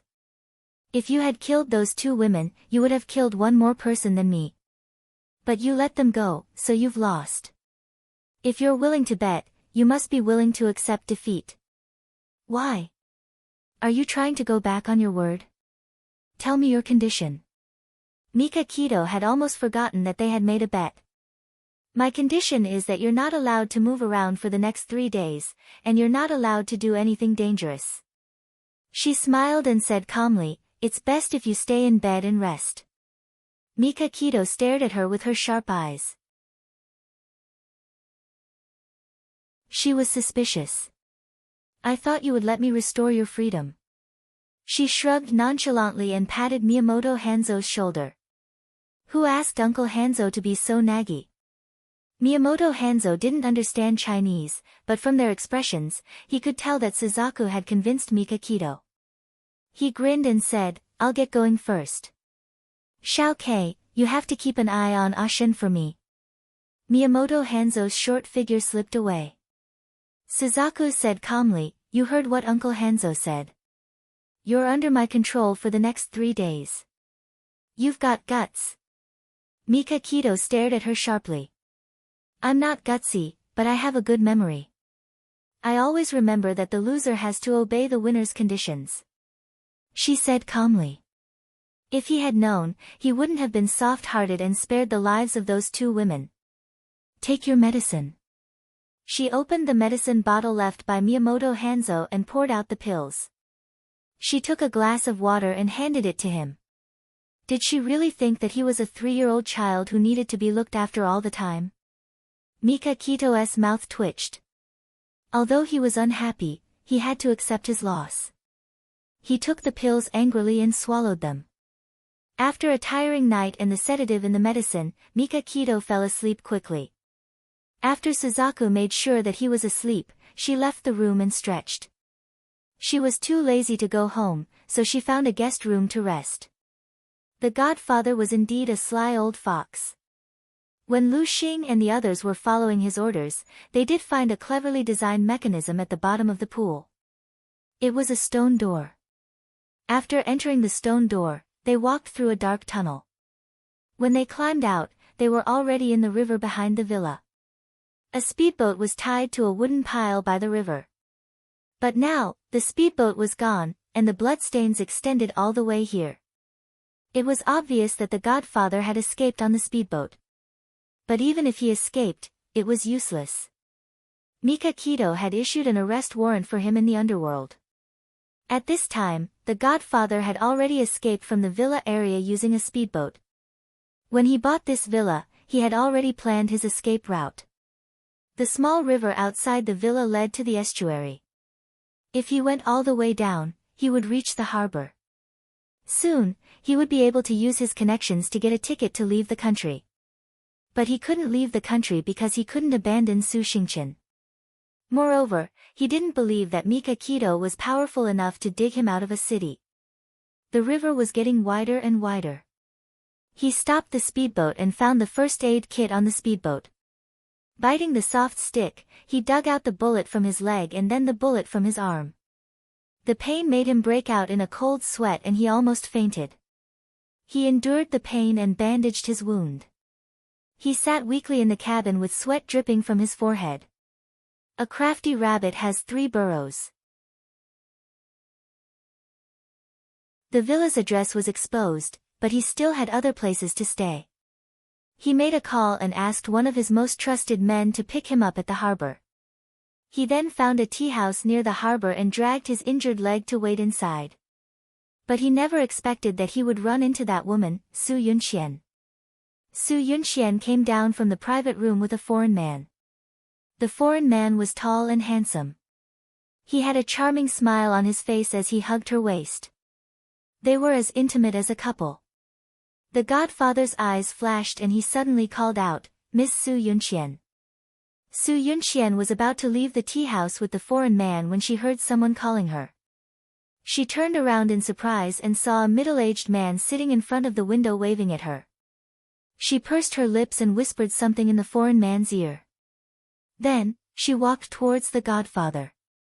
She looked at the man in front of her quietly. His face was pale and he was wrapped in a bathrobe.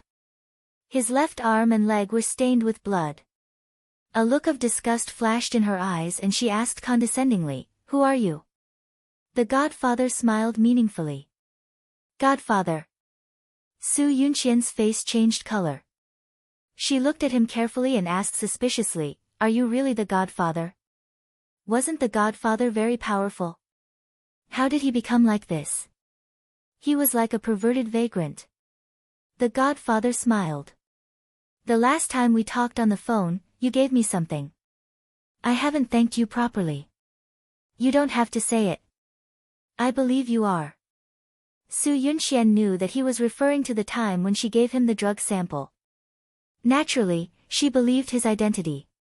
She said calmly, "How did you become like this?" The godfather smiled bitterly. "It's a long story.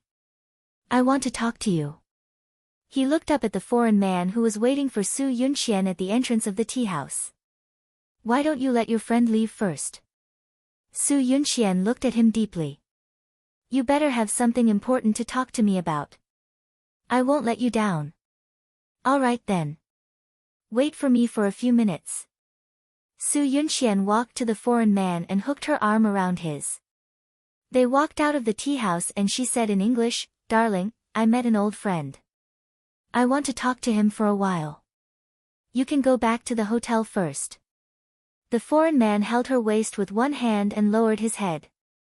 He looked at her beautiful face with a smile. "Baby, it's not easy for me to come to China. Don't you want to stay with me for a while?" Su Yunxian wrapped her arms around his neck and kissed him on the lips. She said gently, "Darling, I'll visit you tomorrow. Be good." "All right, you heartless woman." The man shrugged and kissed her sexy red lips. After tasting them for a long time, he let go of her reluctantly. He bit her earlobe and threatened her in a low voice. "You're not allowed to sleep with him." Su Yunxian punched him in the chest. Please, I don't want that old man even if you give him to me. The man chuckled and let go of her.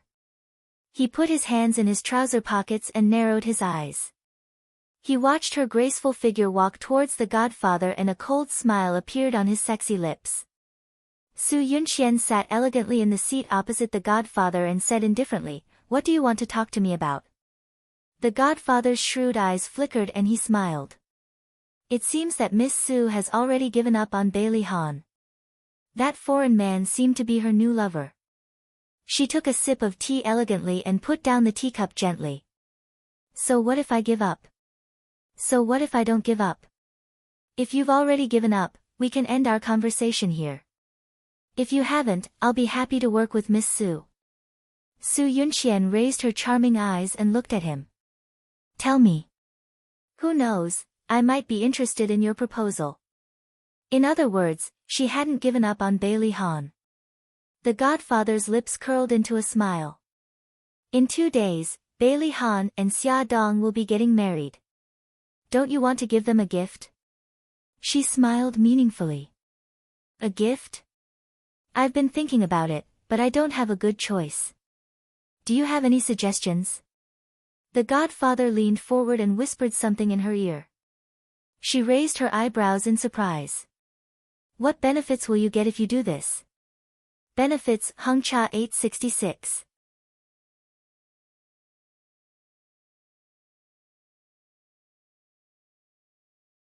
Chapter 213. The godfather's eyes turned cold. My target is Mika Keto. That's too roundabout. Why not? Let's cast a long line to catch a big fish. Moreover, he was injured and his power had been damaged. He needed some time to recuperate. She looked around and smiled. Okay, I agree to work with you. The godfather raised his teacup and smiled coldly. I wish us a happy cooperation. Su Yunxian also raised her teacup and clinked it with his. Happy cooperation.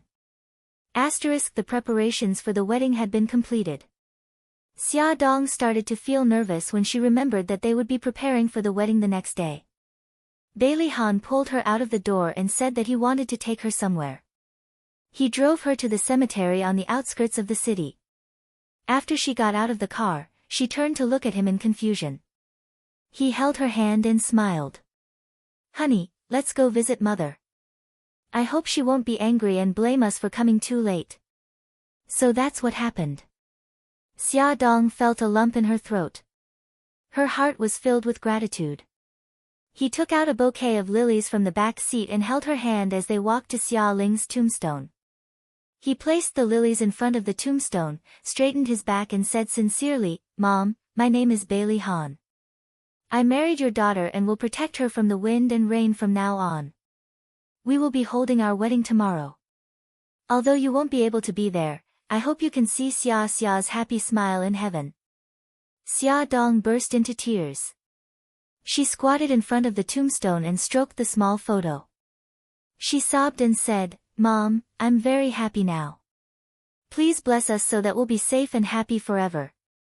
Mom, if you're in heaven, you must bless Ahan so that he won't suffer anymore. You must bless Xiao Guai so that she can recover soon. After coming out of the cemetery and walking on the tree-lined path, Xia Dong suddenly stopped in her tracks. She stared at the man in front of her. She squeezed Bailey Han's hand excitedly. Bailey Han comfortingly patted the back of her hand and stood there with her, watching as Xia Zhensheng slowly approached with a bouquet of chrysanthemums. Xia Zhensheng also saw the two of them and his expression was awkward for a moment. However, he still took heavy steps and approached them under Xia Dong's cold gaze. Xia Dong looked at him coldly. Who told you that my mother's tombstone is here? Xia Zhensheng's expression stiffened. I asked your uncle. My mother doesn't want to see you. She was like a kitten, her fur standing on end, ready to attack at any time. Xia, you're getting married tomorrow. No matter what, I'm your father. I want your mother to know about this as well. Xia Zhensheng looked at her uneasily with a pitiful expression. You don't have to worry about these things. I'll tell Mom myself. Xia Dong clenched her hands into fists and stared at him. Go away. Don't appear in front of Mom. Xia. Tears welled up in Xia Zhencheng's eyes. At this moment, he no longer had the handsome demeanor of a young man, nor the elegance of a wealthy family. All he had was the sorrow of an old man with one foot in the grave. Honey, don't be so agitated. Be careful not to hurt the baby. Bailey Han put his arm around Xia Dong's shoulder and comforted her gently. Don't be angry. Let me talk to Mr. Xia for a while. You go back to the car first, okay? Xia Dong took a deep breath and tried to calm down. She didn't know why, but when she saw that man, she couldn't help but feel indignant and resentful. She knew that it wasn't worth it, but she couldn't help it. She kept repeating in her heart, it's not worth it, it's not worth it. She didn't look at Xia Zhencheng anymore, only Bailey Han in her eyes. Okay, come back quickly. Only Bailey Han and Xia Zhencheng were left on the boulevard. Although Xia Zhencheng didn't have any self-respect in front of his daughter, in front of his son-in-law, he was imposing. He puffed out his chest and raised his head with a serious expression. Bailey Han, I know I'm not worthy of being a father and have no right to criticize Xia, but I'm still her father. I'm handing her over to you, so I hope you can treat her well. Bailey Han didn't show the slightest hint of ridicule or disdain. He said seriously, you don't have to worry about that. I'll treat her well. No matter what, you're still Xia's father and I'll respect you. However, for tomorrow's wedding, Xia intends to let uncle hold her hand and walk her into the church. Xia Zhencheng smiled bitterly. I understand. I don't have the face to attend the wedding. Mingyuan has always treated her like his own daughter. With him entrusting Xia to you, I don't have any regrets. Bailey Han didn't want to say more. He nodded his head and said goodbye. He took a few steps forward and suddenly stopped. Without looking back, he asked calmly, if you could choose again, would you still abandon Xia and her mother? Xia Zhencheng's heart suddenly hurt. He didn't know how to answer. He had made this choice because he had no other choice, but the result wasn't what he had expected. But if he hadn't made this choice, the result would have been even worse. His silence made his attitude clear. Bailey Han's eyes turned cold. How dare he still not repent? If he wasn't Xia's father, he really wanted to beat him up. Back in the car, Xia sat in the front passenger seat. She lowered the glass and looked into the distance. She didn't come back to her senses until he opened the car door. She looked back at him and smiled faintly. What took you so long? He stroked her hair, feeling sorry for her. I wanted to beat him up, but I couldn't decide, so it took me some time. She smiled. Don't beat him up. Otherwise, you'll be struck by lightning. After all, he's an elder. She seemed to have thought of something, and the smile on her face froze. He asked with concern, what's wrong? She smiled stiffly. Do you think I'll be struck by lightning? My attitude towards him was so bad. I can't even be considered filial. No, God of Thunder will understand your difficulties. He pulled her into his arms and stroked her hair gently. We'll treat him better in the future. After all, he's an elder. She buried her head in his arms. After a long time, she said, okay. Before he came back, she thought a lot. She was now a mother of 3, so she shouldn't be angry anymore. Maybe she should try to let go of the hatred in her heart. Bailey's eldest son, Bailey Han, and Xia Dong's wedding was held in the church as scheduled.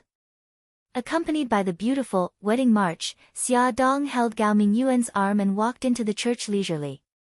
2 cute little flower girls walked behind them, holding on to Xia Dong's wedding dress. Their delicate little faces had sweet smiles. Those with sharp eyes could recognize them at a glance. They were Bailey Han and Xia Dong's precious sons, Xiao Yi and Xiao Bao. Xia Dong was wearing a pure white wedding dress. Her black hair was tied up in a high bun, revealing her snow-white neck. Around her neck was a ruby necklace that shone with a mesmerizing luster. The design of her chest and abdomen was smooth, outlining her perfect curves. The layers of the skirt were dotted with broken diamonds like stars. In the morning light, she walked slowly and gracefully, like a fairy who was riding the waves. At this moment, she was the most perfect bride. She was so beautiful that people couldn't help but hold their breath. Everyone's eyes fell on her, but there was only one person in her eyes. The man standing at the end of the red carpet, waiting for her. Dressed in a white suit, Bailey Han stood tall and straight. There was an elegant and charming smile on his godlike handsome face. His obsidian-like eyes were filled with deep love as he watched her approach him. Gao Mingyuan solemnly handed Xia Dong's hand to Bailey Han. This was a lifetime of trust and a lifetime of responsibility. His eyes couldn't help but redden. Bailey Han also solemnly held Xia Dong's hand and solemnly promised, "I will love Xia Dong for the rest of my life. I will never leave her." The priest began to preside over the wedding. Is there anyone here who can provide a valid reason to point out that the marriage of the two newlyweds is not legal? Suzaku couldn't help but glance at Mika Kito beside her. He looked forward expressionlessly, as if he didn't hear the priest's words. She really didn't understand why he dragged his injured body to Xia Dong's wedding. Wasn't he looking for trouble? Su Yunxian gritted her teeth, made up her mind, and suddenly stood up. Whoosh, whoosh, whoosh. Everyone's gazes turned to her. Other than the entire Bailey family, there were also people from the Su family, as well as all the influential people in City A. Everyone knew that Su Yunxian and Bailey Han once had a relationship. They all stared at her as if they were waiting to watch a good show. The expressions of the Bailey family members changed. Worried that she would say something inappropriate, Madame Su quickly tugged at her arm and said in a low voice, "Yunxian, what are you doing? Sit down quickly." The priest also looked at her and asked, "Madam, do you think the marriage of the two newlyweds is not legal?" Su Yunxian pulled her arm out of Mrs. Su's grip and smiled elegantly. "No, I agree with their marriage. However, the groom and I are good friends. I want to give him a song as a gift." Yunxian. Mrs. Su's expression darkened. She pulled her arm and tried to change her mind. However, she smiled and said, "Mommy, trust me. It's really just a gift." The priest nodded in agreement. The Bailey family couldn't stop her at all. She smiled elegantly. A blessing for the wedding for the groom and the bride. In the silent church, her beautiful voice sounded, but the lyrics made everyone's expression change drastically. My invitation card is your wedding invitation card. Everything you wanted has now become my heartbreak. You're always too sober, and I can't get drunk. You even forced me to give you my blessings.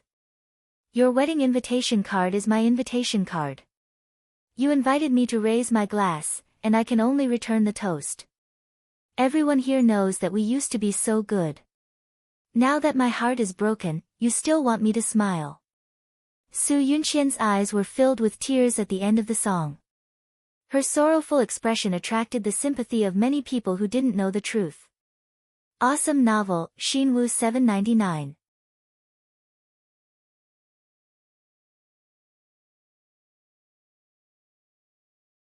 Chapter 214. There were already people whispering in the church. They seemed to be discussing the relationship between Bailey Han and Su Yunxian. Mika Kito stared coldly at Su Yunxian.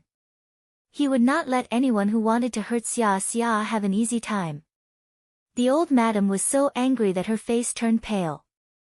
If it weren't for the occasion, she would have asked someone to chase Su Yunxian out. In her heart, Su Yunxian had always been smart and rational. She didn't expect her to do such a thing. Bailey Jinxiu's expression was also very ugly. Bailey Han held her hand quietly and cast a worried look at Bailey Han and Xia Dong. The two of them had now become the target of public criticism. Everyone's eyes were on them, waiting for them to respond. Xia Dong's hand trembled a little. Bailey Han sensed it. He held her hand gently and fixed his gloomy gaze on Su Yunqian. There was a faint smile on his lips, but there was no warmth. He said politely, "Thank you, Miss Su, for your gift. In return, I'll also give you a song." The whispers became louder. Everyone was curious about what song he would sing in return for Su Yunqian. Bailey Han held Xia Dong's hand tightly. He cleared his throat and said in a loud voice that everyone could hear, "The name of this song is very suitable for my current identity. It's called, Brother Has a Wife." After saying this, he started singing the song with his sexy and magnetic voice. The lyrics also shocked everyone. "The beauty who loves me, listen to me. I already have a wife at home. Your love hurts her and hurts me. I advise you not to live the life of a mistress. Brother has a wife, don't seduce me. I can't betray her and live with you. Brother has a wife, please don't love me. I can't give you happiness or any promises." At the end of the song, everyone was stunned, especially Su Yunqian. She did not expect that Bailey Han would use such an extreme method to embarrass her. Clap, clap, clap. It was actually Xiao Yi and Xiao Bao clapping their hands. If conditions permitted, they wanted to shout, "Daddy is mighty." Bailey Jing held her forehead with one hand. God, her big brother, who had always paid attention to taste, actually sang such a popular song. His image as a male god had been completely destroyed. However, it was good that he was ruined, lest those indecent women outside covet him again. Mrs. Su was utterly humiliated. She glared at her daughter in grief and indignation. After the shock, Su Yunqian's face alternated between red and white. She looked at Bailey Han in grief and said word by word, "Bailey Han, Xia Dong, I wish you happiness." Tears flowed from her beautiful eyes. She smiled miserably. Ignoring everyone's shocked gazes, she covered her face and dashed out of the church. Mrs. Su hesitated for a moment. She was still worried about her daughter. She stood up from her seat and smiled apologetically. "I'm sorry, everyone. Father, please continue." She hurriedly chased after him. Originally, they thought that the farce was over and the priest was about to continue presiding over the wedding. Suddenly, there was a loud bang. The church door was pushed open. Everyone turned around curiously. They saw a tall and handsome man standing at the door. His entire body was exuding anger. He looked at Xia Dong from afar and could not suppress the anger in his voice. "Xia Dong, how could you marry someone else?" Boom! Everyone was shocked.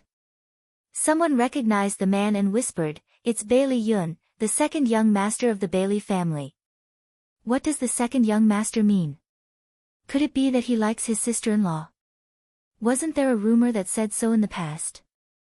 The discussion became more and more intense. Bailey Yun turned a deaf ear to it. His handsome and tall figure stood at the door, exuding a vicious aura. "Ah Yun, why are you only back now? If you were any later, you wouldn't be able to make it in time for your brother and sister-in-law's wedding." The old madam stood up. She had a smile on her face, but her voice was extremely strict. She especially emphasized the words, brother and sister-in-law. Bailey Yun clenched his fists tightly. His eyes were like sharp knives, slicing Bailey Han and Xia Dong apart. The image of them standing together happily and sweetly was so glaring. He wanted to rush up and kick Bailey Han away from her and replace him as the groom. Sister-in-law, the woman he loved deeply, was about to become his sister-in-law. Blood surged in his chest and a metallic taste rose in his throat. His legs seemed to be filled with lead as he walked in with heavy steps from the door. His eyes were too frightening and cold. Xia Dong couldn't help but tremble. Bailey Han held her hand tightly. Bailey Han calmly met Bailey Yun's gaze and a smile appeared on his face. "Ah Yun, it's good that you're back." Bailey Yun stopped 2 meters away from them and stared at them coldly. "Second brother, come and sit down. I specially saved a seat for you." Bailey Jing saw that Bailey Yun was standing there in a daze. She quickly went up to him and hugged his arm, smiling as she dragged him to the side. Even if he rushed back, it wouldn't change anything. Bailey Yun was like a puppet, allowing her to push him to the seat. His deep eyes gradually lost their light and became filled with despair. Fortunately, the priest had seen many strange wedding scenes and quickly recovered from his shock. He coughed and continued to preside over the wedding. Mr. Bailey Han, do you take Miss Xia Dong as your wife, take care of her, love her, for better or for worse, in sickness and in health, love and respect each other, and never leave each other, and be together forever? Bailey Han solemnly replied, I do. Miss Xia Dong, do you take Bailey Han, do you take care of him, love him, for better or for worse, in sickness and in health, love and respect each other, and never leave each other, and be together forever? She didn't hesitate. I do. Groom and bride, please exchange rings. Bailey Han took a ring from the Bible and carefully put it on Xia Dong's finger. She took the other ring and put it on his finger. With the legal rights granted by the law, I now declare that you are officially husband and wife. Now, the groom may kiss the bride.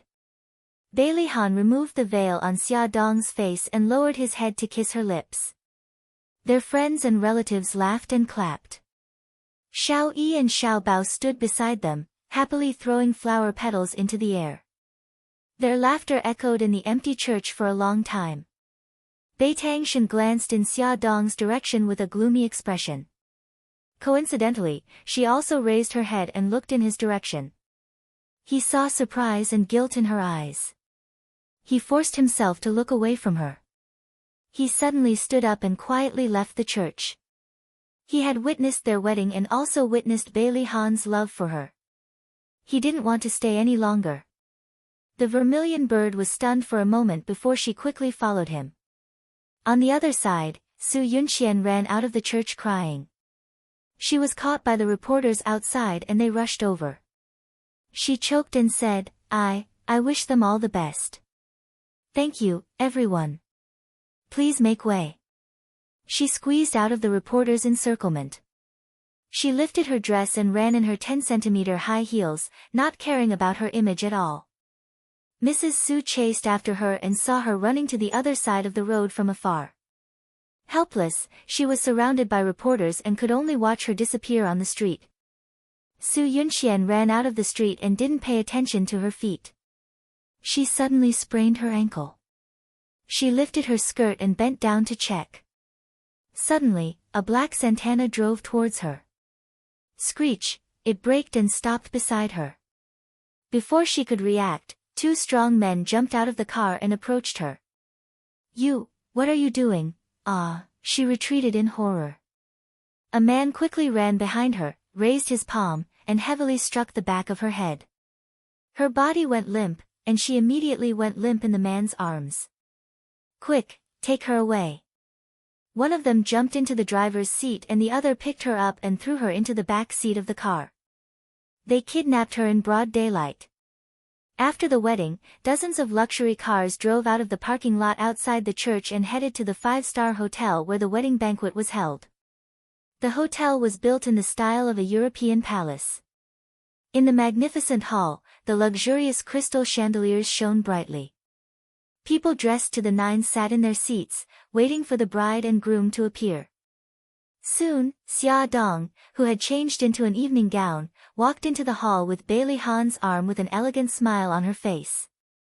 As the MC, Xiao Tianxing teased with a smile, "Are you too late because the groom doesn't want to expose the bride's beauty in front of us?" Bailey Han answered seriously, "That's right. Xia Dong is my wife." The audience burst into laughter. They didn't expect the cold Bailey Han to have such an affectionate side.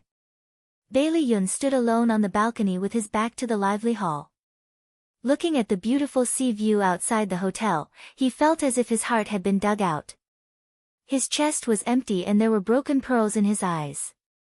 His right hand couldn't help but grip the wine glass tightly.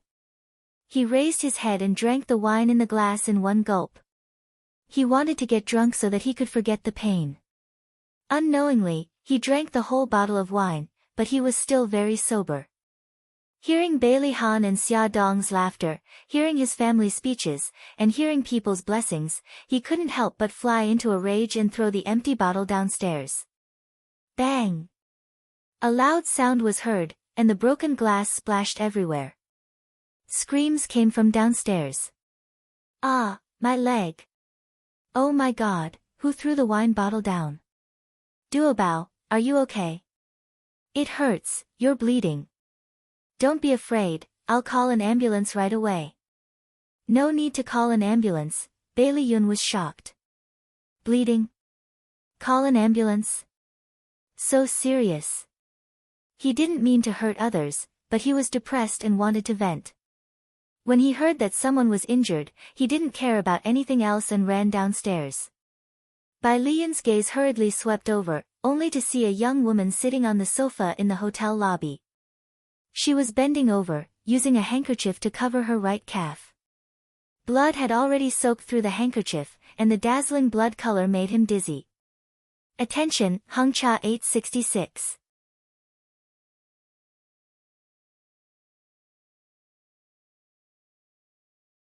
Chapter 215. He rushed to her. Miss, how's your leg? Li Duobao raised her head and saw a handsome face. She was stunned for a moment before she grinned.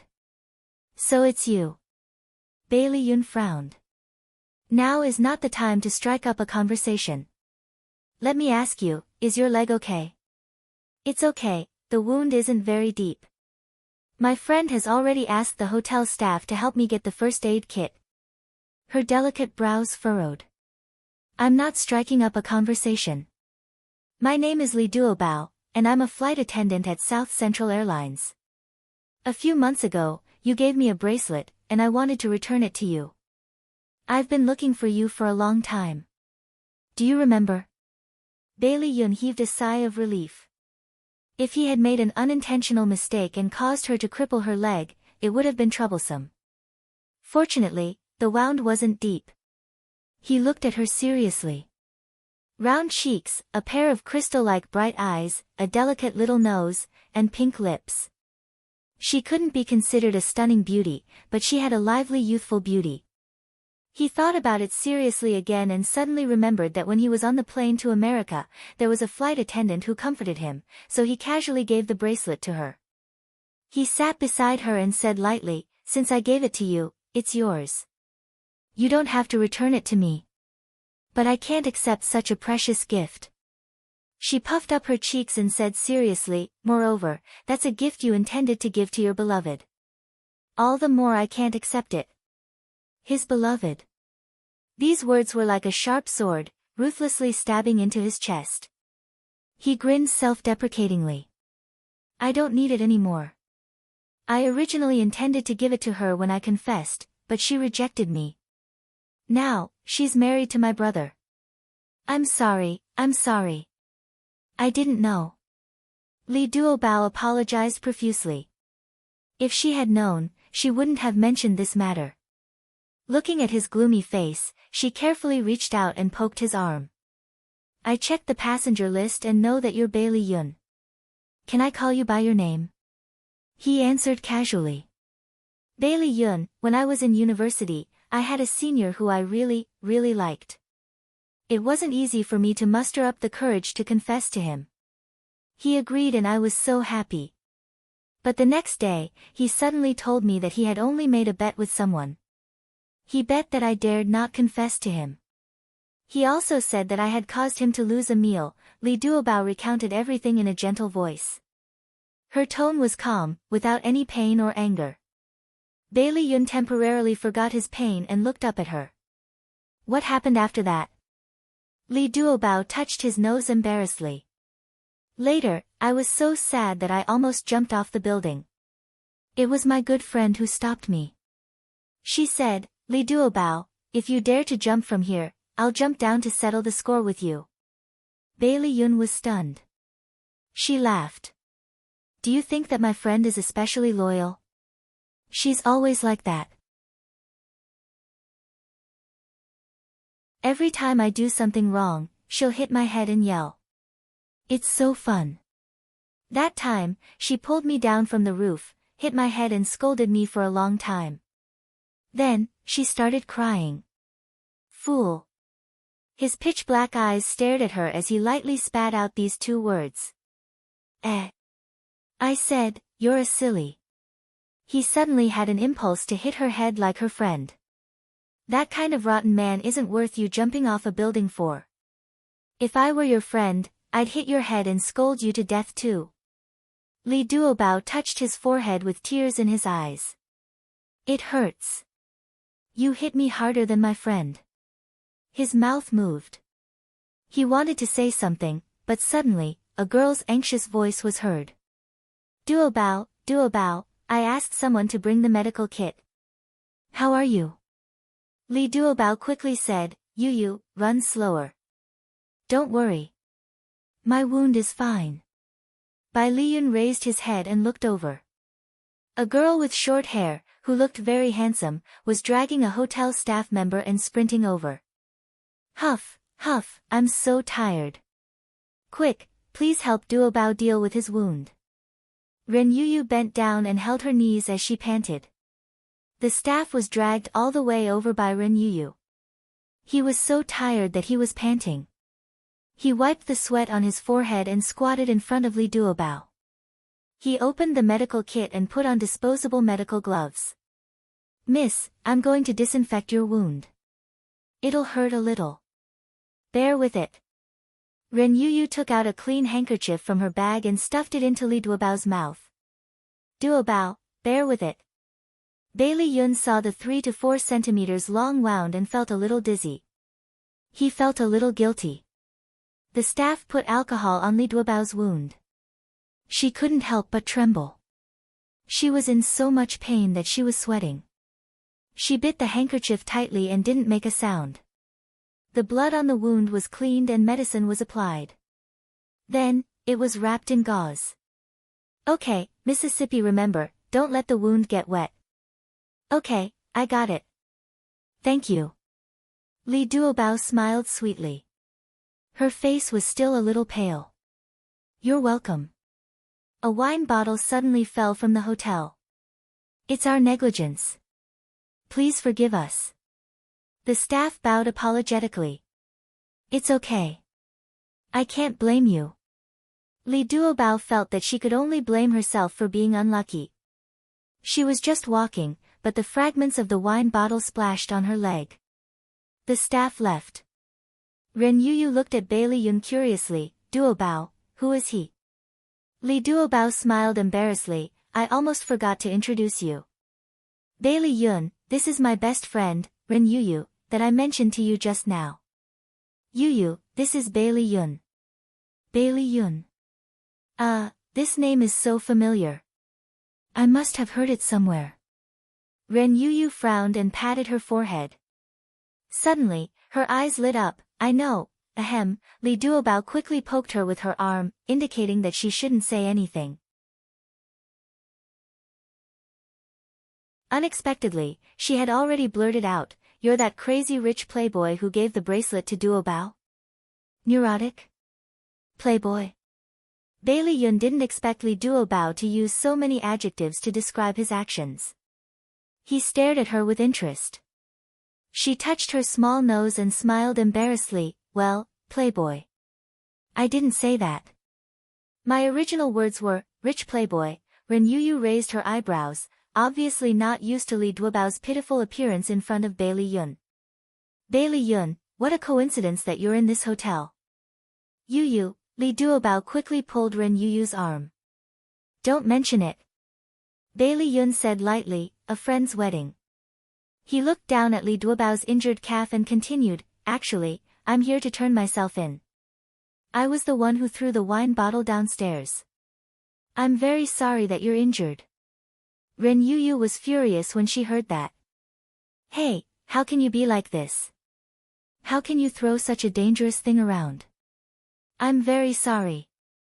If apologies are useful, then why do we still need the police in this world? Ren Yuyu was furious. Do you know that Duobao has to fly to New York tomorrow? How do you expect her to go to work in this state? It was the first time Bailey Yun was scolded like a grandson by a woman. His handsome face was already faintly suffused with a dark aura. His thin lips were tightly pursed, as if he was enduring it. Yu, don't say any more. Bailey Yun didn't do it on purpose. I'm really fine. Don't worry about me. Li Duobao jumped up from the sofa and limped to Ren Yuyu's side. She hugged her arm. Yu, I'll take leave tomorrow. Anyway, I haven't taken any annual leave yet. I'll take a break at home. Relax, don't be angry. Ren Yuyu slapped her forehead in annoyance. Forget it. Even you, the victim, don't care. Why should I care so much? Her beautiful eyes swept over Bailey Yun and she snorted. Bailey Yun, you're already an adult. You should act like an adult. Don't do such a childish thing in the future. Bai Liyun gritted his teeth and swallowed the words she was about to scold him. Li Duobao smiled apologetically. Bailey Yun, if you're fine, can you wait for a while? My house is nearby. I'll go back and get the bracelet and return it to you. Bailey Yun's slender foxy eyes twitched slightly. I've said that there's no need. Just treat it as my apology for hurting your leg.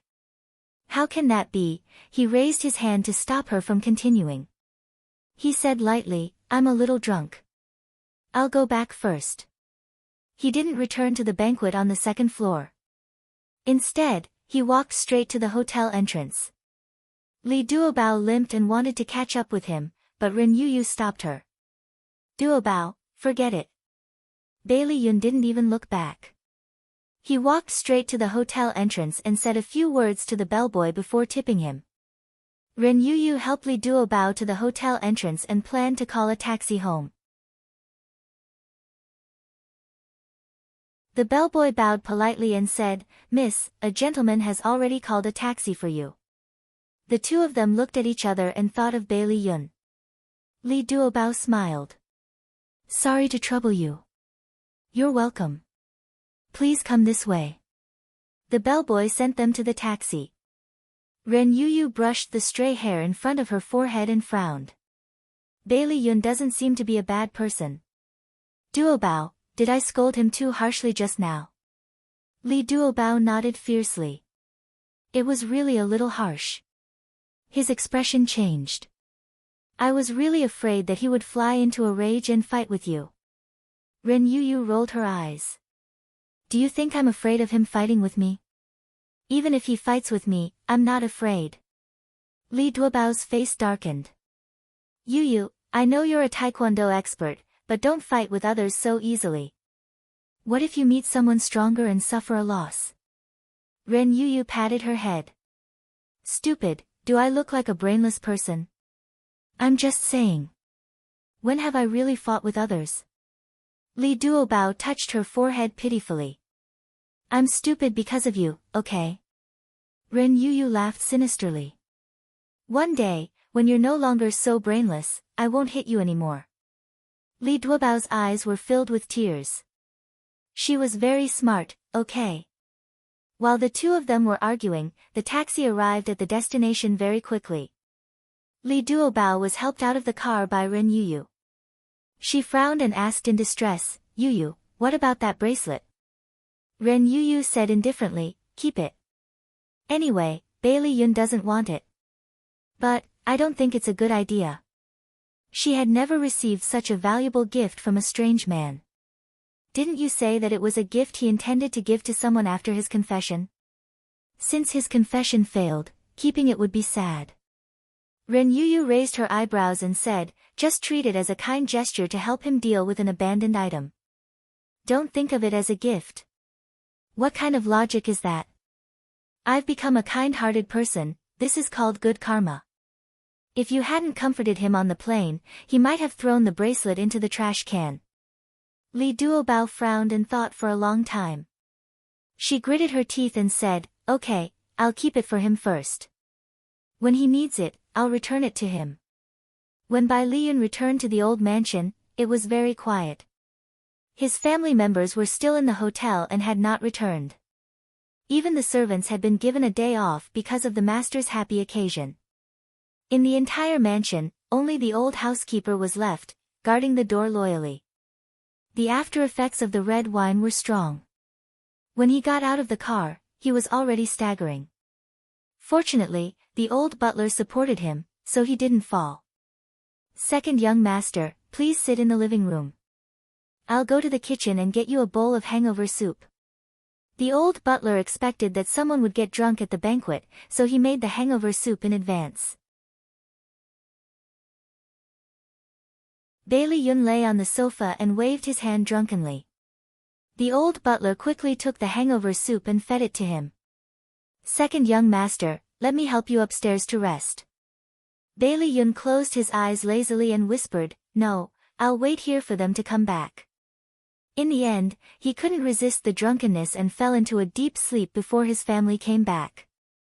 Although the old butler was old, he had been on the battlefield with the old master when he was young. He also had a foundation in martial arts. It wasn't difficult for him to carry Bailey Yun, who was more than 1.8 meters tall, upstairs. Old Madam and the others had been entertaining the guests. It wasn't until the banquet ended that they realized that Bailey Yun was missing. Bailey Jing called his phone, but it was turned off. Then she called the old house. After the butler picked up, he knew that he had returned home. It was already afternoon when the whole family returned to the old house. Bailey Han and Xia Dong were both tired after a day of hard work. Old Madam asked them to go back to their rooms to rest for a while. The 3 children were also coaxed to go back to their rooms to rest. The chef was also on vacation, so Bai Jinxiu had to cook dinner herself. She made fragrant porridge and a few home-cooked dishes. The old butler knocked on everyone's door one by one and invited everyone downstairs to eat. When he arrived at Bailey Yun's door, he knocked for a long time, but no one responded. The old butler guessed that he was drunk and sleeping too soundly. Although Bai Jinxiu didn't like Bailey Yun, she still gave him some face in front of her husband. She calmly instructed the butler to leave some food for Bailey Yun to eat when he woke up. Attention, Hongcha 866. You're tuning in to the Blissful Bookshelf YouTube channel. We're so grateful for your support, and don't forget to subscribe to join us on this incredible journey through captivating stories. Your generosity through donations truly makes a world of difference, as it's the primary source of revenue that allows me to expand and enhance this channel for you. Thank you from the bottom of my heart for being a part of this adventure.